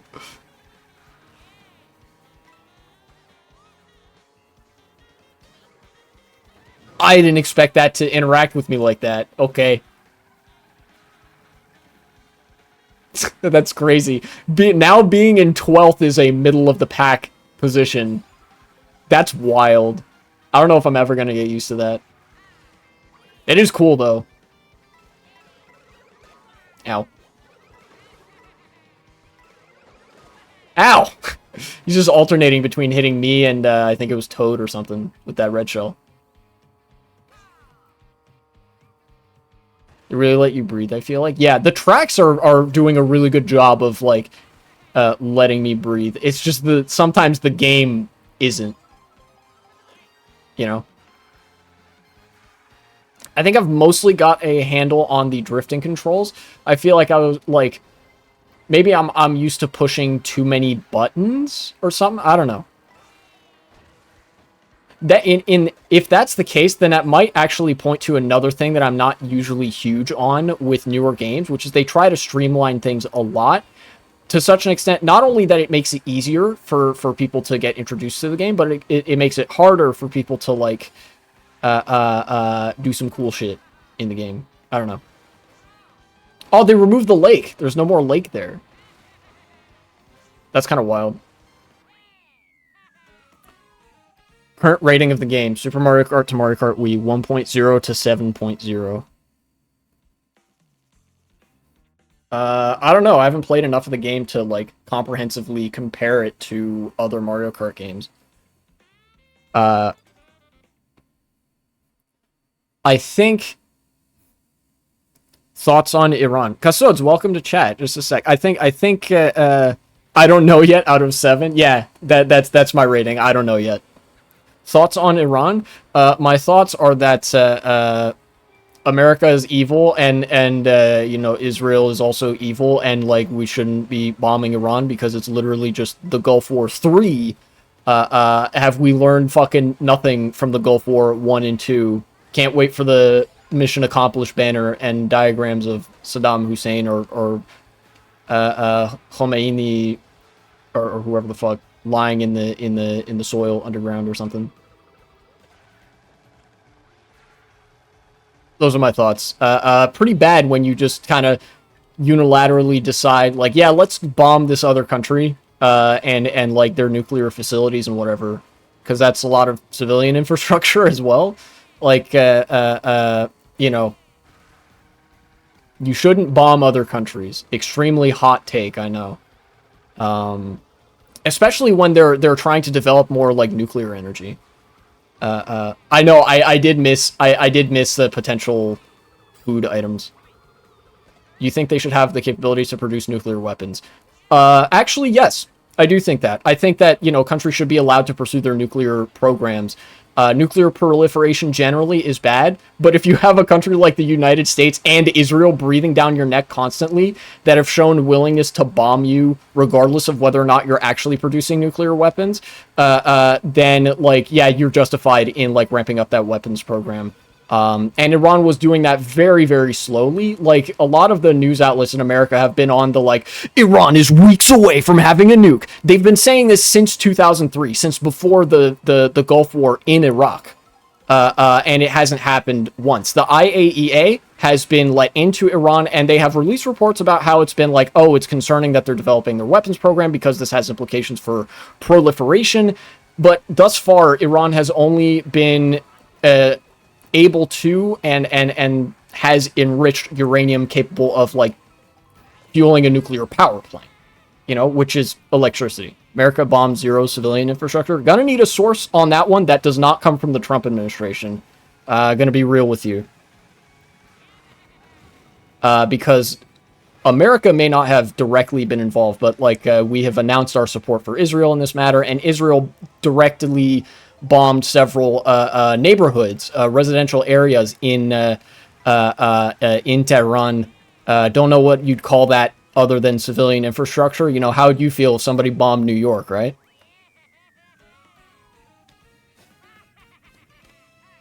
Legitimately, the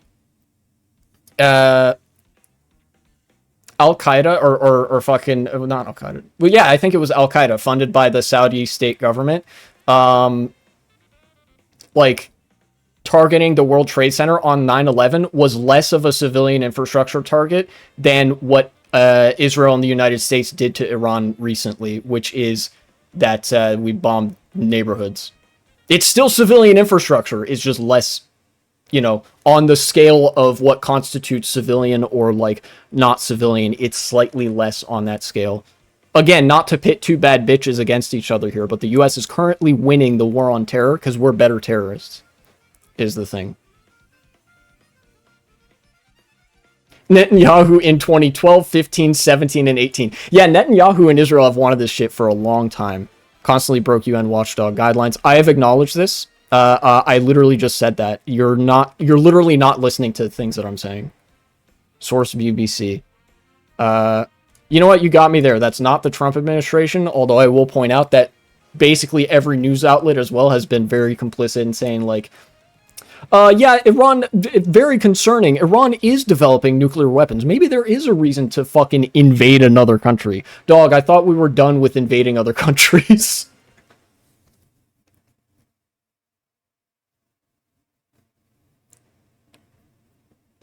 Enriching at 60% when 3% is needed for nuclear power. They were clearly going for weapons grade. Yeah, and I acknowledge that too. Again, you're not listening.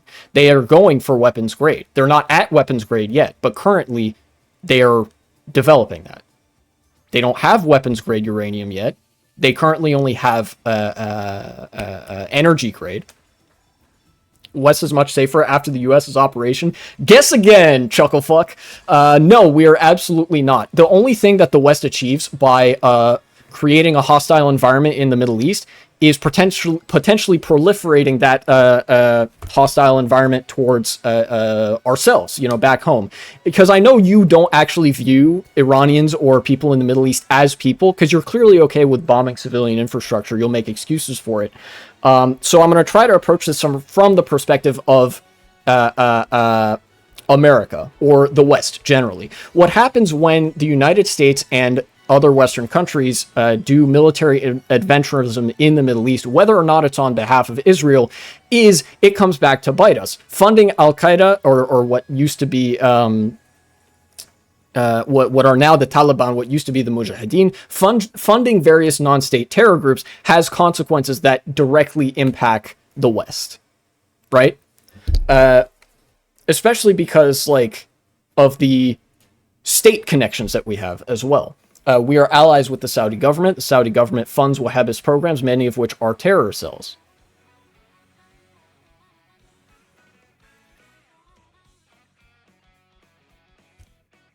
This would be safe if only the South existed. True. Quran also helps Ukraine. You are on crack right now. Nice. Unlocked a new vehicle.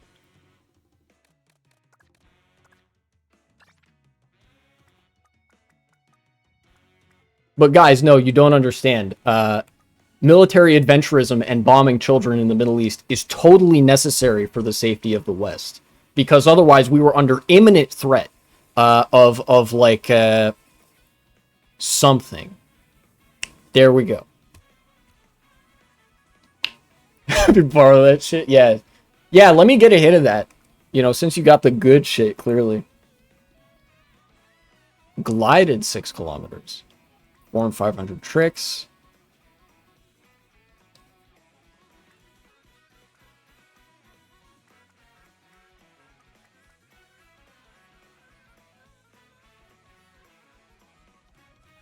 You can spend a lot of propaganda on the US. Europe. Oh, yeah. I think that's all the single player stuff, isn't it? Single player, Grand Prix. Oh, right. I unlocked Bowser Jr. That's fun. Oh, he does a little pose. I like that. Tiny Titan. Oh, they brought this back from Mario Kart Wii. I like that. I like the Tiny Titan. It also looks like a lot better in this game than it did in Mario Kart Wii. I feel like the tires were a little bit too comically large in Mario Kart Wii. You know? Legit, the tires were bigger than this on the Tiny Titan in Mario Kart Wii. That's cool. Cute redesign. What other stuff is there? Isn't there? Oh, there is the special cup. Ah, I'm gonna have to do that one. Okay. What stats am I looking at for Bowser Jr. here?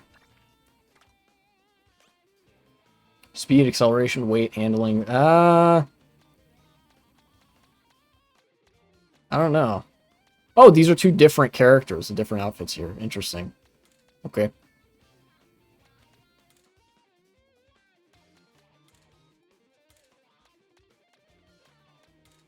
Who do I want to go with?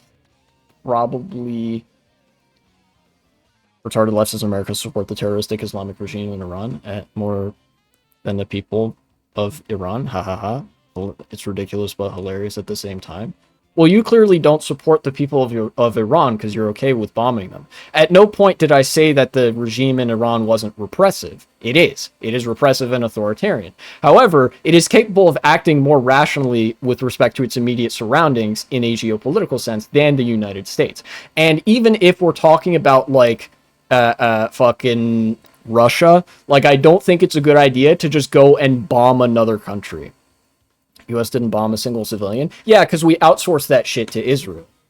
I don't know if you think you're being clever here, but like Israel is just 4 like U.S. military arms manufacturers in a trench coat, and they solely exist so that the United States can say, "Hey, we need to bomb such and such," without the public being mad at us. Because the United States learned that lesson from Vietnam and the first Gulf War and the second Gulf War. That when you bomb civilians directly, when your country does it, people get mad enough at you that they start protesting in ways that can actually impact the government. But if you outsource that shit to another country, they get mad at the other country, which has less of a direct impact for you, even if you're directly allied with that country, just because there's one layer of abstraction there. So what did the United States do? Ramped up defense spending, funneled more and more of that defense spending into Israel, and now we outsource all of our war crimes to Israel, for the most part. See, there it is again. You're just advocating for, like, bombing a country to achieve regime change, which in fact does nothing of the sort. Legitimately, bombing a country into submission has never worked from a diplomatic perspective, right? The United States isn't officially in a state of war. Nobody wants to be in a state of war right now.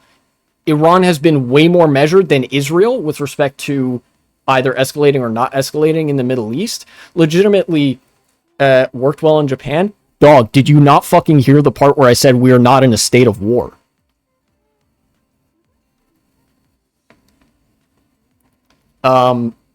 If you bomb a country that you're not at war with, or even one that you are at war with, it makes regime change actually less likely. because the population of that country will be more polarized against what they perceive to be a wartime enemy. America isn't currently in a state of war, but Iran more or less is, because they're being bombed constantly by Israel and soon to be by the United States directly. If you normalize relations, though, that actually portends well for the future. If legitimately the United States would have more success with regime change in Iran if we normalize relations and basically cut Israel out of the picture. I know people like you don't want to hear that because you're neocons and you don't actually care about human life because you're clearly fine with civilians dying as long as you can make a point out of it to like own the left or whatever, you know? Got nuked because it was hard to invade, not because it was a real threat. Yeah. What precedent do you have? Iraq, Afghanistan, Vietnam? What? I don't know what you're talking about.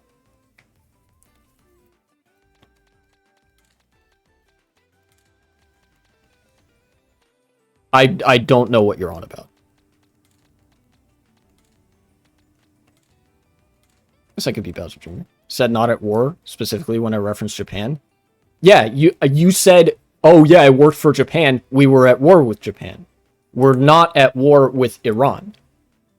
And the objective in Japan wasn't to do regime change as a product of that war. It was to make them submit geopolitically. We did the regime change after like hundreds of thousands of Japanese civilians died by America's hands, right?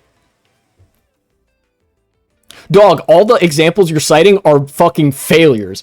Last I checked, the United States lost the Vietnam and Afghanistan war pretty horribly. And, you know, did not achieve regime change. Also, Iraq war of fucking mission accomplished infamy. You know, great. You have no precedent of non-wars? Sure I do. Look, the United States normalized relations with fucking... What was it? Not Somalia. There's another country in Africa, I think, that is now allies with the United States. It's on the eastern coast of Africa. Oh, here, you know what? Algeria is an example. Algeria is an example of a country where normalizing relations had actually worked. Algeria used to be nominally socialist. Through normalizing relations with the West, their regime actually changed. Meanwhile, through economic sanctions and warfare, you only polarize another country. It's clear that you don't really have a knowledge of any sort of elements of IR theory or any sort of materialist analysis, because, again, you keep coming back to a justification to make war. A war that clearly isn't going to impact you, right? And I would appreciate if you, like, made arguments, but I guess the fact that you're not just kind of indicates the kind of person I'm dealing with. I guess I'll issue one final litmus test before I ban you. I need you to indicate that you can engage with the subject material of the game that I'm playing right now. Otherwise, I'll have to conclude that this has been not only a giant waste of my time, but egg on my face because I was mistaken that you're a real human being. Let me have the honor to do so. Hold your fire for now. Ban equals I won the argument? Sure, whatever helps you sleep at night, I guess. You know what? I'll give you one more chance. If you can engage for a couple of messages with the game that I'm playing right now, I'll let you stay. But if you indicate that you can't even acknowledge what game I'm playing, then I will ban you. You're getting warmer. I would like you to say something that indicates that you're a real human that's capable of responding to stimuli that don't resemble Twitter arguments, first and foremost. Although, again, that might be too much of an ask. Bowser looks like your sister? Nice try, idiot. That's not Bowser. All right, 1v3, you can ban him. I'll let you off the chain here.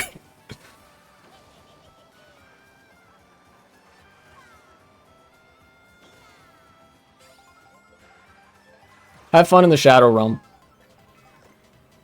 Behold the average conservative. Holy shit. Jesus Christ. That guy was like...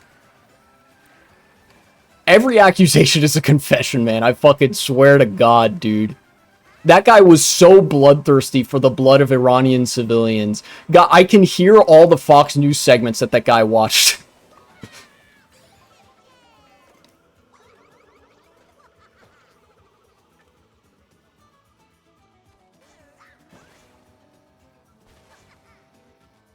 Guy doesn't know how to use that shit. Yeah.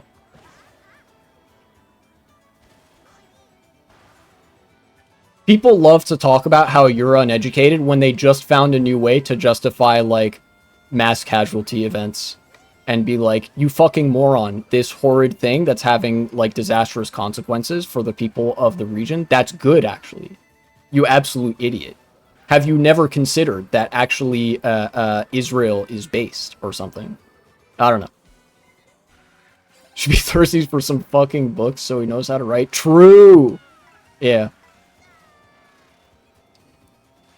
It is very ironic that, you know, all of a sudden the right goes from, like, Mr. Anti-Intellectual over here to all of a sudden you're uneducated. And clearly it's not about, like, engaging with anything either, because I'm trying to make the most well-educated and well-reasoned arguments that I can on the subject, knowing that I'm never going to convince any of these people because they don't have brains.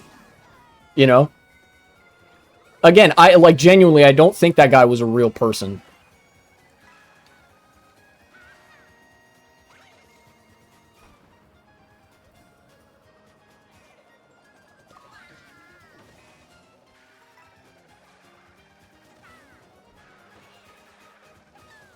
Second place.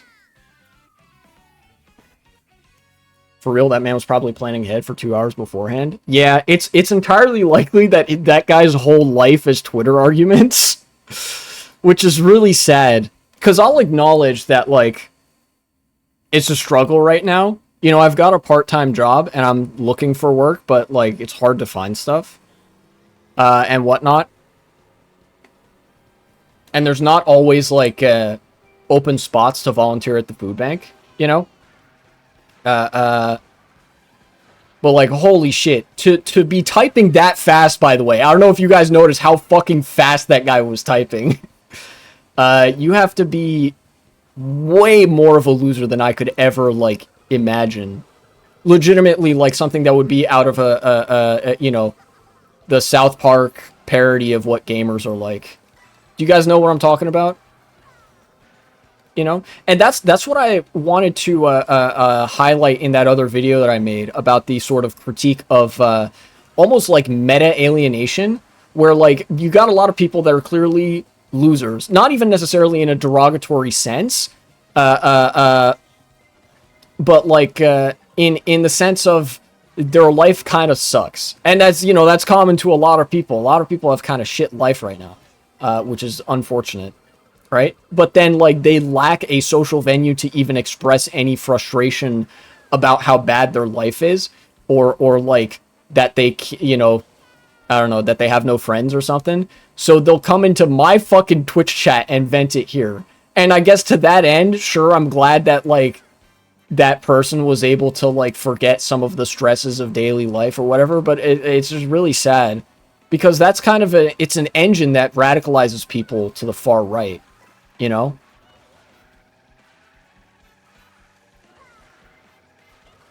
Oh, what?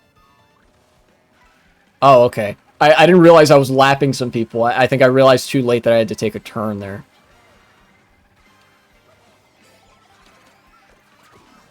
Oh, okay. Also, I checked, another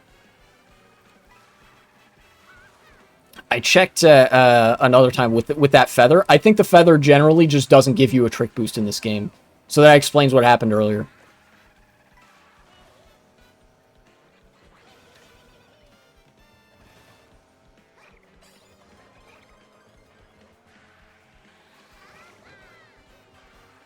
Oh, I almost got him. Not quite, though. Oh, Mario Circuit 3? Nice.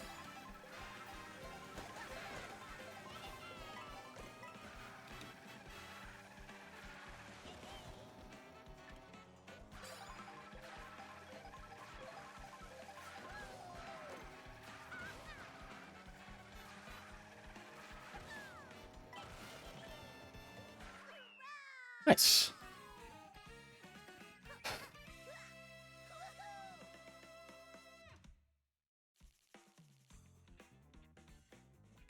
Very ironic. The guy supposedly has the best argument since math can't fucking write coherently. That's true.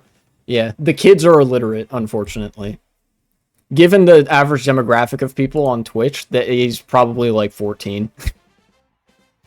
Oh boy.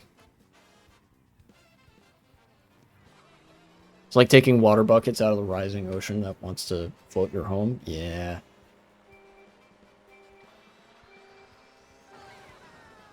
Inshallah, may the ghost of Mark strike your capitalist restrictions out of your social being. Fucking true, dude. Me summoning the ghost of Marx to obliterate this bourgeois idealist into nothingness.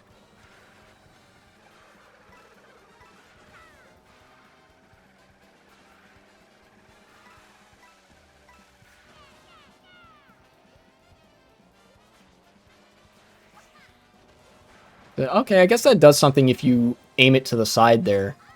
I just figured out, I may have just figured out a little bit of tech in this game. If you charge up a jump, and then you angle it to one side or the other, like you do a little side roll, you gain a little bit of time.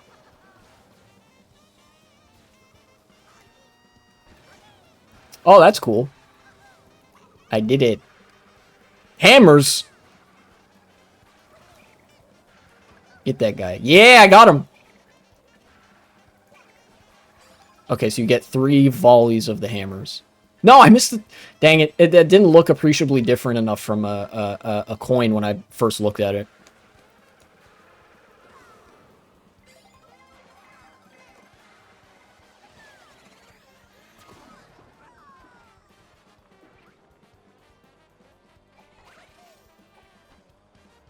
Yeah.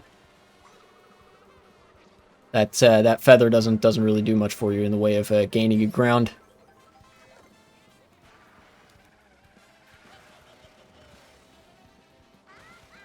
Oh, it's only section 3 out of 5? Dang, okay, this is a very long section here.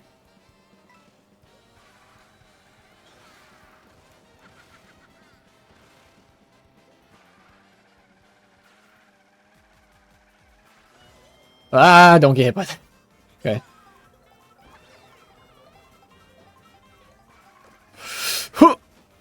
Okay.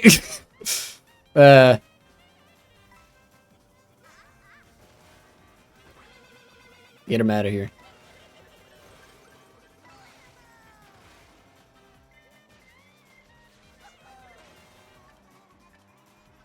Okay.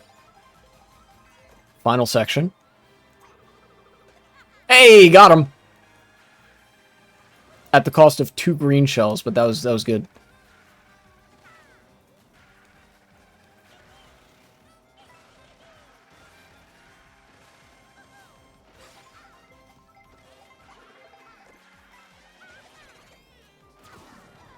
I'm a genius? I might be a genius? Okay. I might still get second here, but I did what I could. Or even third? Please don't let me get third. God dang. Alright, give me double. Thank you.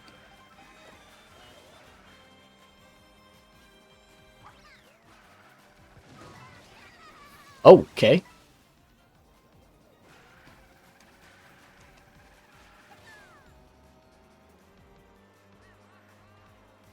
No. Okay, third place. RIP.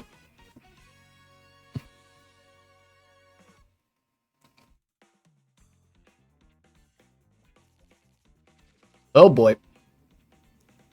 5 points behind going into the last race of the Special Cup.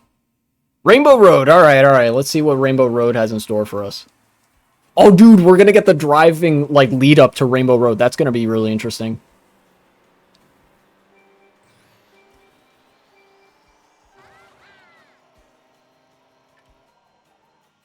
Okay, land here so I can get the trick. Give me this item. Yes.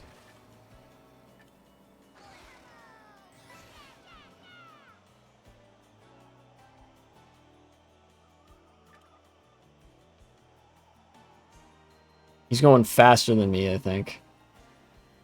Use this. Okay.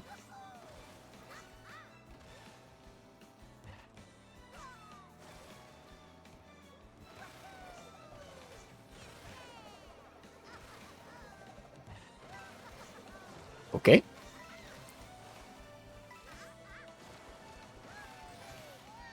All right. Let's, oh, the vertical cannon! Blinded by the light moment or something. Okay, I didn't realize what direction I was going for a second. All right. Rainbow Road. Nice. This Rainbow Road texture kind of looks like the Mario Kart 8 Deluxe one. Although a little bit more ornate. It looks a little bit like the kind of like bathroom tiling. Sure, you can have those coins. I kind of... Oh, excuse me. I actually kind of don't want this feather.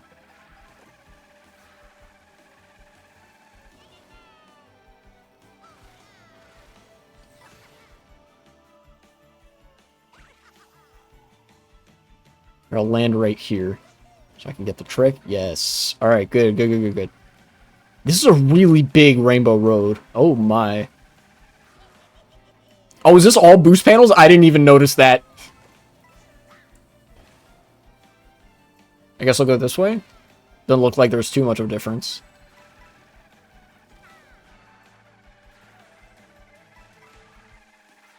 Ah, blue shell.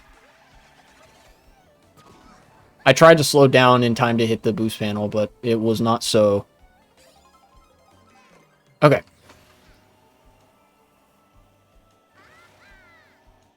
Oh, what? How did I miss that?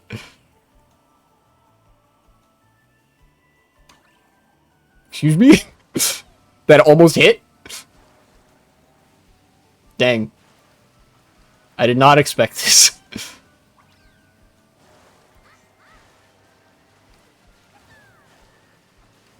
This thing isn't very fast in the water. What? You guys see what I mean by, like, this game feels like it doesn't control well? I straightened out and it took me left. It's so hard for me to tell, like, what the angle is that I'm facing when I'm drifting.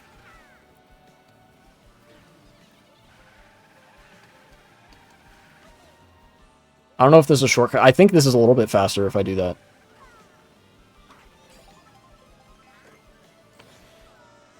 I'm gonna fucking die at this rate. What? What's happening? Oh, is it really hot where you are?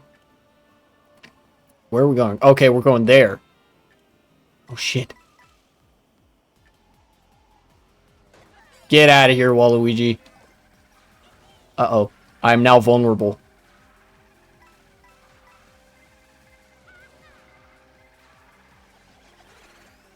Quick build a lead. Okay.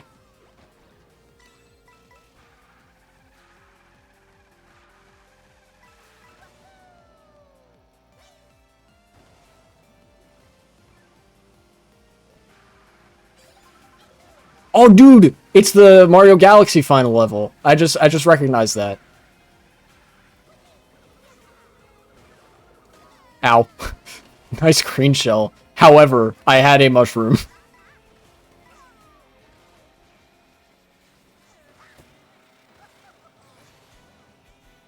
Where are we going? Oh my god! It's a heart shape. Oh my god. Dude, the scale of this game is definitely unmatched by other Mario Karts. That's for dang sure. Alright.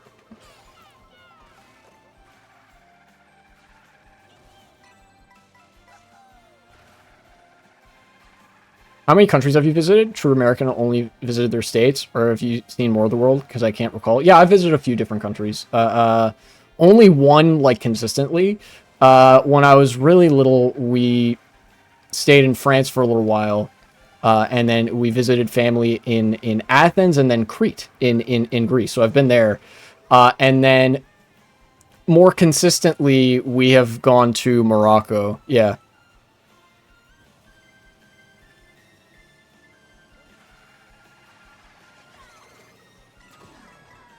Please let this be boost panels.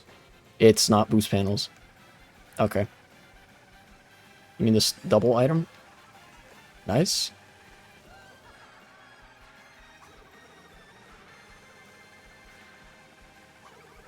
Throw that. Yes.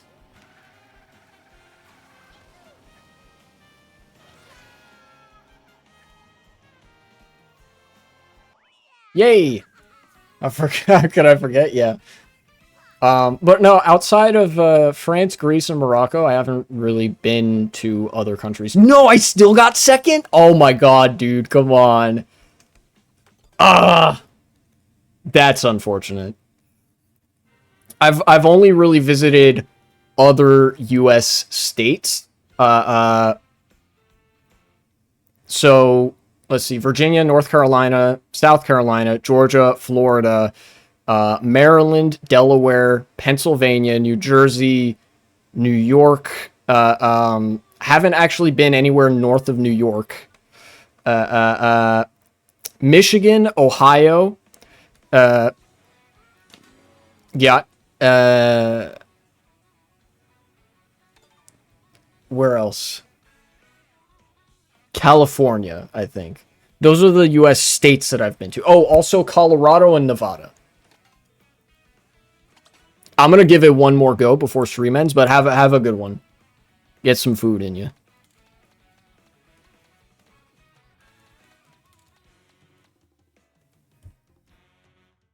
I hasn't brought anything my cask can eat. She's diabetic or diet has a taste I can't handle without throwing up. Refuses to cook.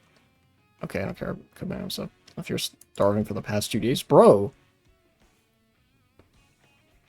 Don't know what I'm gonna do because she refuses to buy anything for me and I have no money.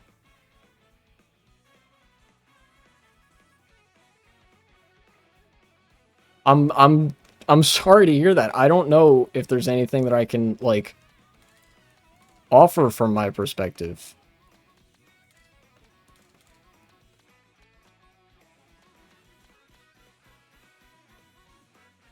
You gotta eat something. I don't know. Do what you gotta do. Goomba. France, Morocco, Michigan, Ohio. I'll find a way somehow. I hope so. Jeez, man, that is a shitty spot to be stuck in. I'm sorry to hear that. Michigan, Ohio, California, Colorado, Nevada. Which did I miss? North Carolina, South Carolina, Georgia, Florida, Pennsylvania, Maryland, Delaware, New Jersey, New York. Those are all states on, like, the eastern seaboard. Shoplifting becoming more of an option by the minute, not gonna lie. Hey, don't incriminate yourself, you know, allegedly in Minecraft. Yeah. Yeah, I visited a number of New York, American states. I type fast, but not that fast. Yeah, I got you. What's a cart I haven't driven yet? Goomba in the monster truck. Sure.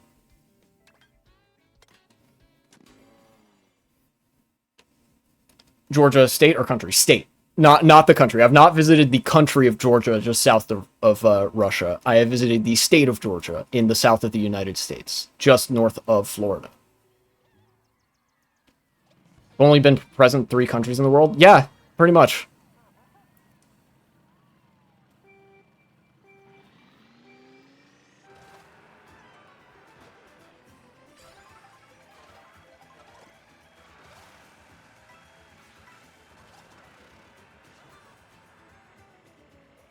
A little too American in my taste? Yeah, guilty as charged, Your Honor.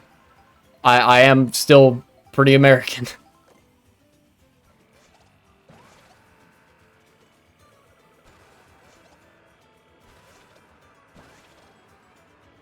I don't care for climate, therefore planes suck, but 3 countries is rough. Yeah.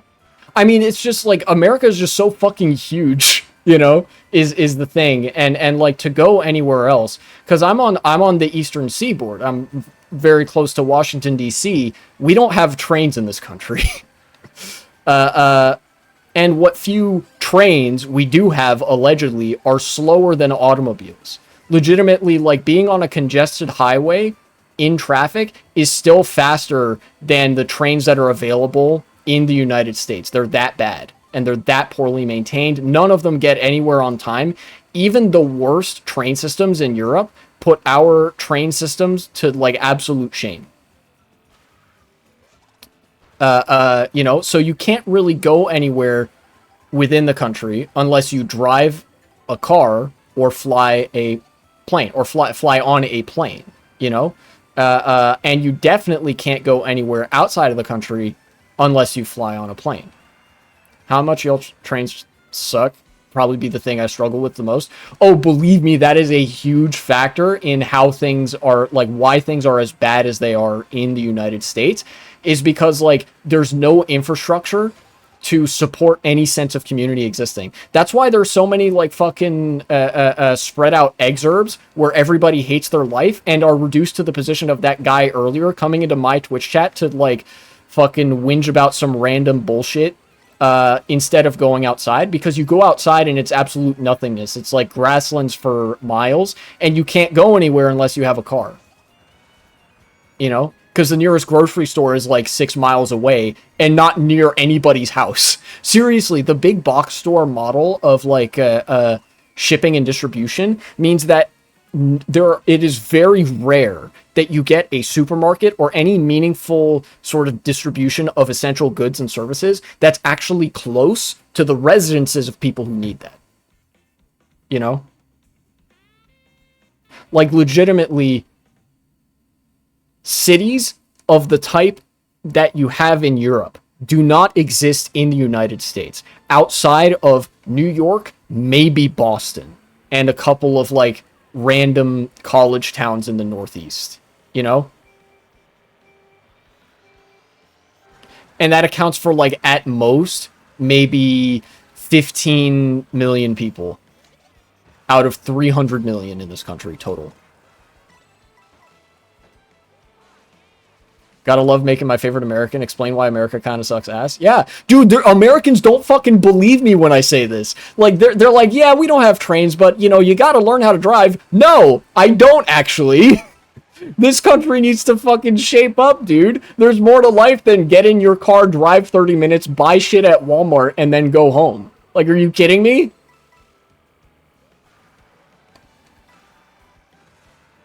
Even like, God, I live in like a city that's next to DC, and it is still like a suburban nothing land where I live, Like I have to fucking, the closest outlet to me actually has like a barber shop and like a dry cleaners, which is cool because I can go walk over to that place to get my hair cut, and I can go walk over there to get my dry cleaning done and to get things tailored actually. But like apart from that, there's just nothing.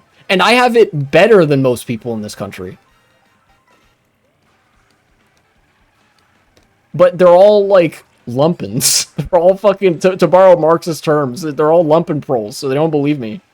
They're like, actually it's freedom when everything depends on cars and like nobody can do anything or go anywhere.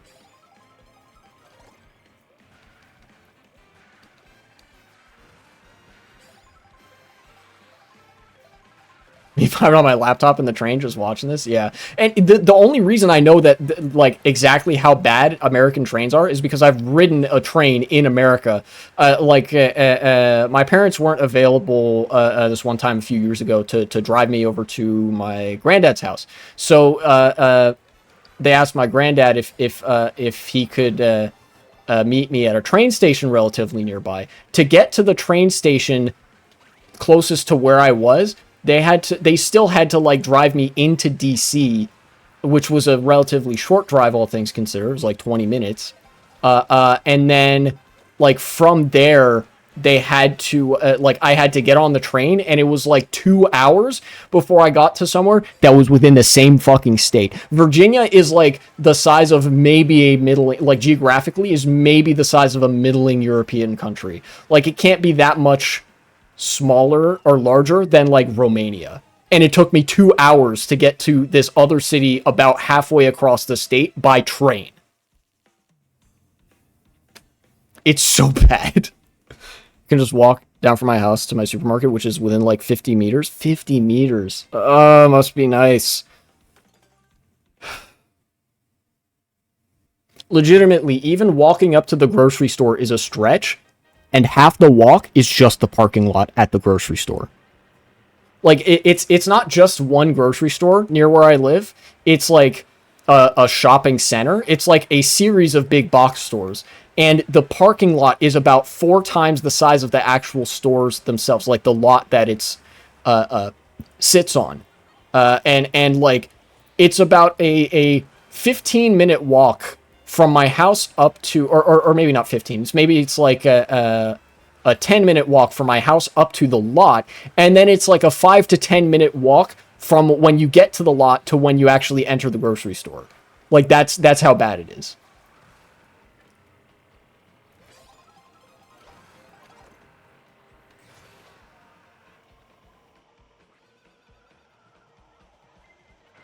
And don't get me started on downtown. uh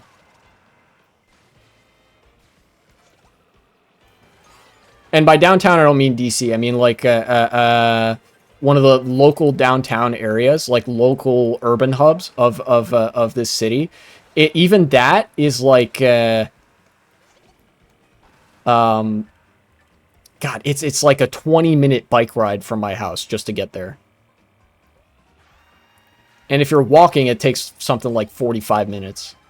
And another thing, we also have buses, but if you took the bus from my house to the downtown area near where I live, which is about a, I don't know, single-digit minute drive, it takes like 5 to 10 minutes to drive from my house to the downtown area. Near where I live. If you took the bus, that would take an hour. It would take longer if you were on the bus than if you just decided to walk there. Town Hall is like 200 meters. Town Hall, for me, is several miles away. The actual scale of American cities is disgusting.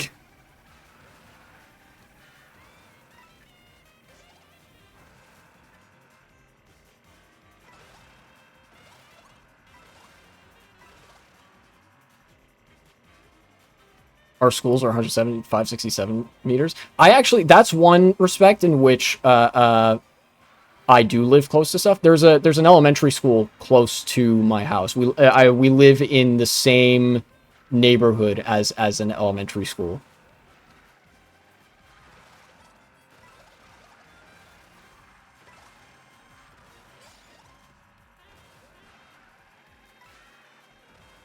Even has a nice basketball court.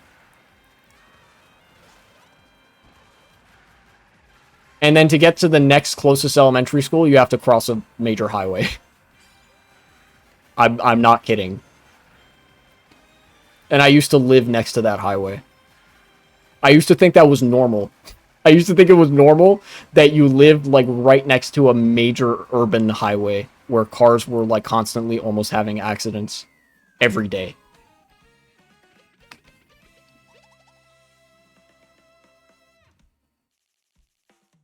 Yeah.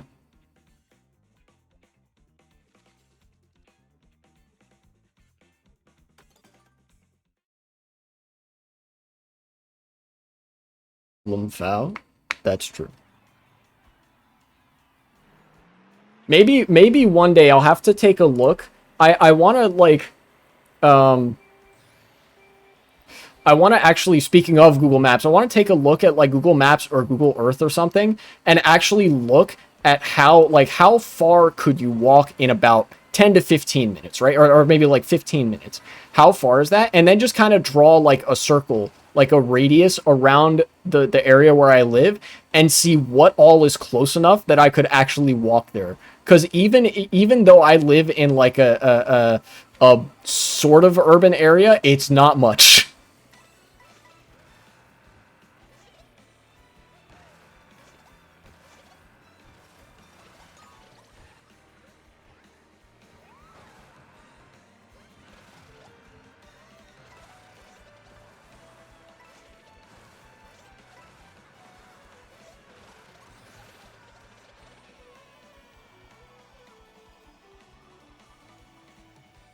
Go into the light. And there we are.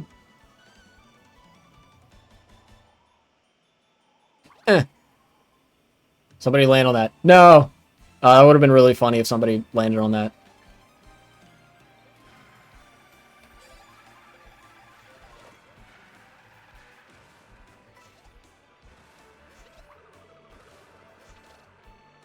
I didn't hit anybody. Dang.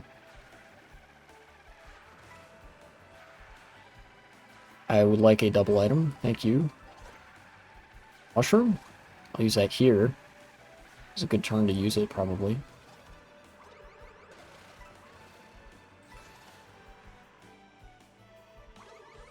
I'll use this here.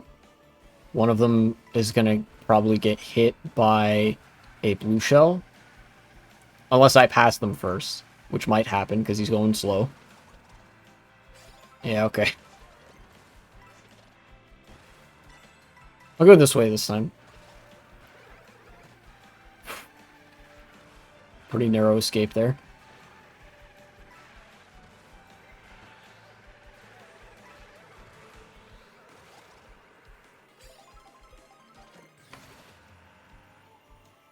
Okay. Dang. See, I launch off of that straight, and then it's like... Ah! They just have, like, no trouble getting to both of those rings, but I do for some reason.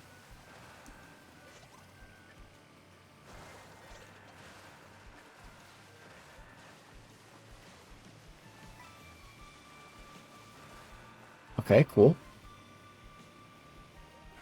Take this. Here.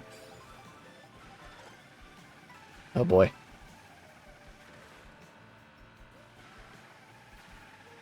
This is probably faster again. Yeah. Ooh, double box. Perfect. Alright.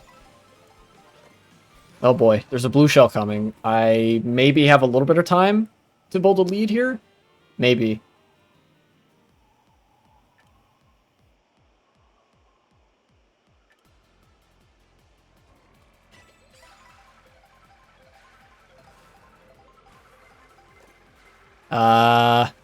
No, time's up. Oh, okay, it gets rid of whatever item you were trailing behind you. That's interesting.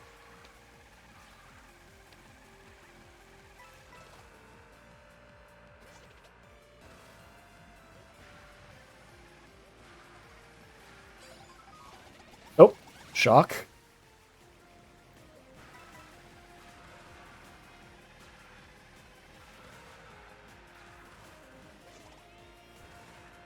All right.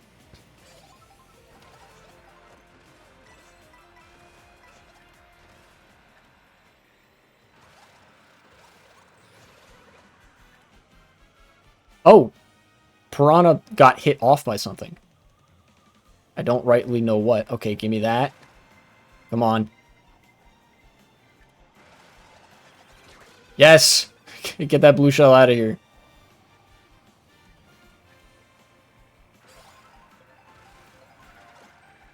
Once I finish this race, if I get, you know, first overall this cup, then I will be done for this stream, and then I'll come back next stream.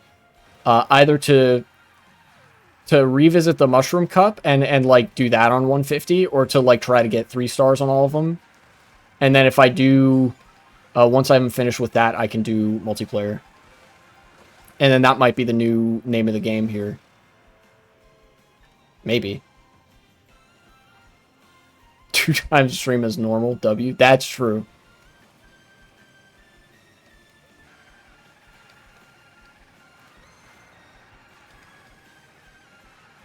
Yeah, stream enjoyers are eating good right now. Alright, make this turn. Good, good, good, good, good, good. Get around this turn. Come on. Alright, cool. Oh, I might actually stream tomorrow. Maybe not this game, but tomorrow the New York City primary elections are happening. Yes! Nice. And that's the election where Zoran Mamdani is going up against Andrew Cuomo. I'm really interested in seeing him win that race. I want him to win so badly.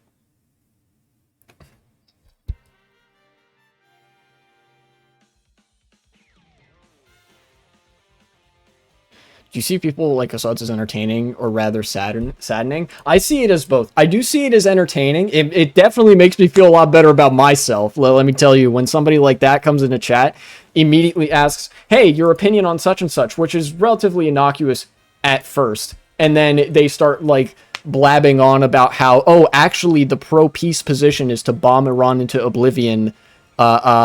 We did no civilian casualties, but also we need to do regime change and like bomb the country into submission because that works so well every other time that we fucking do it. It does make me feel a lot better about myself, and I think it should make everybody who's not a monster feel better about themselves.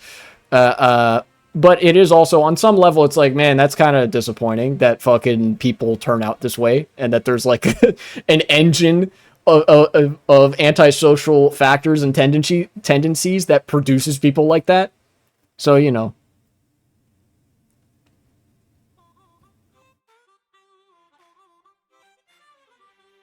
Oh shit, in-game newspapers? There's lore here.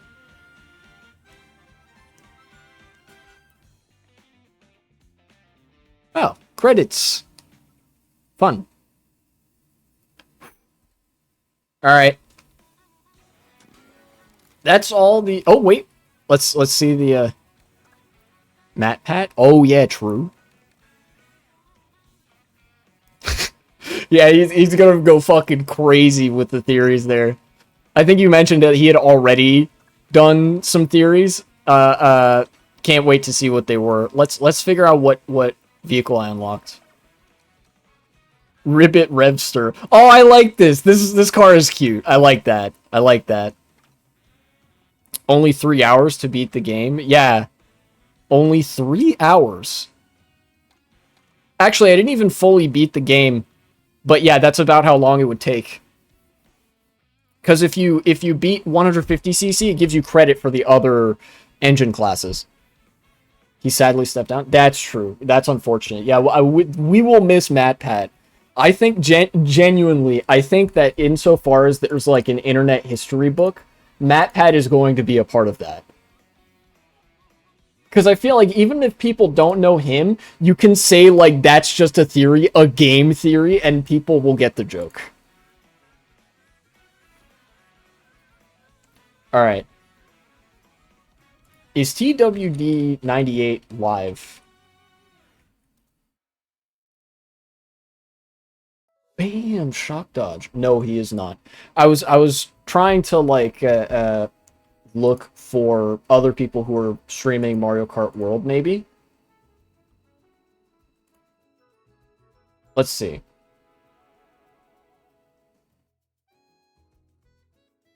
Let's see. Let's look Mario Kart World. Hassan is live and Lumiru.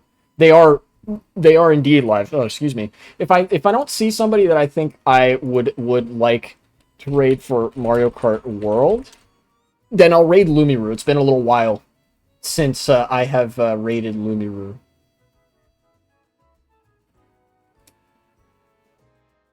Mango's live, but some shit happened recently. I don't feel comfortable, like, raiding Mango right now.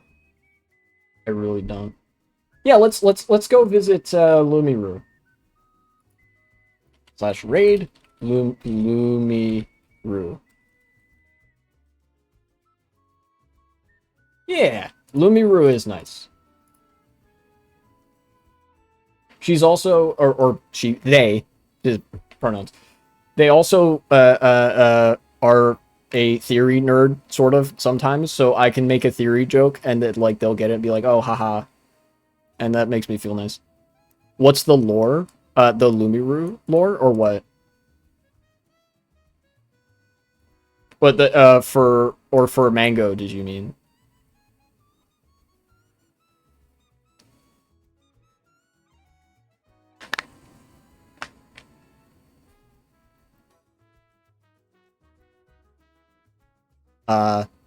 Well, either way, I gotta click the raid button sooner or later, so I'm gonna just,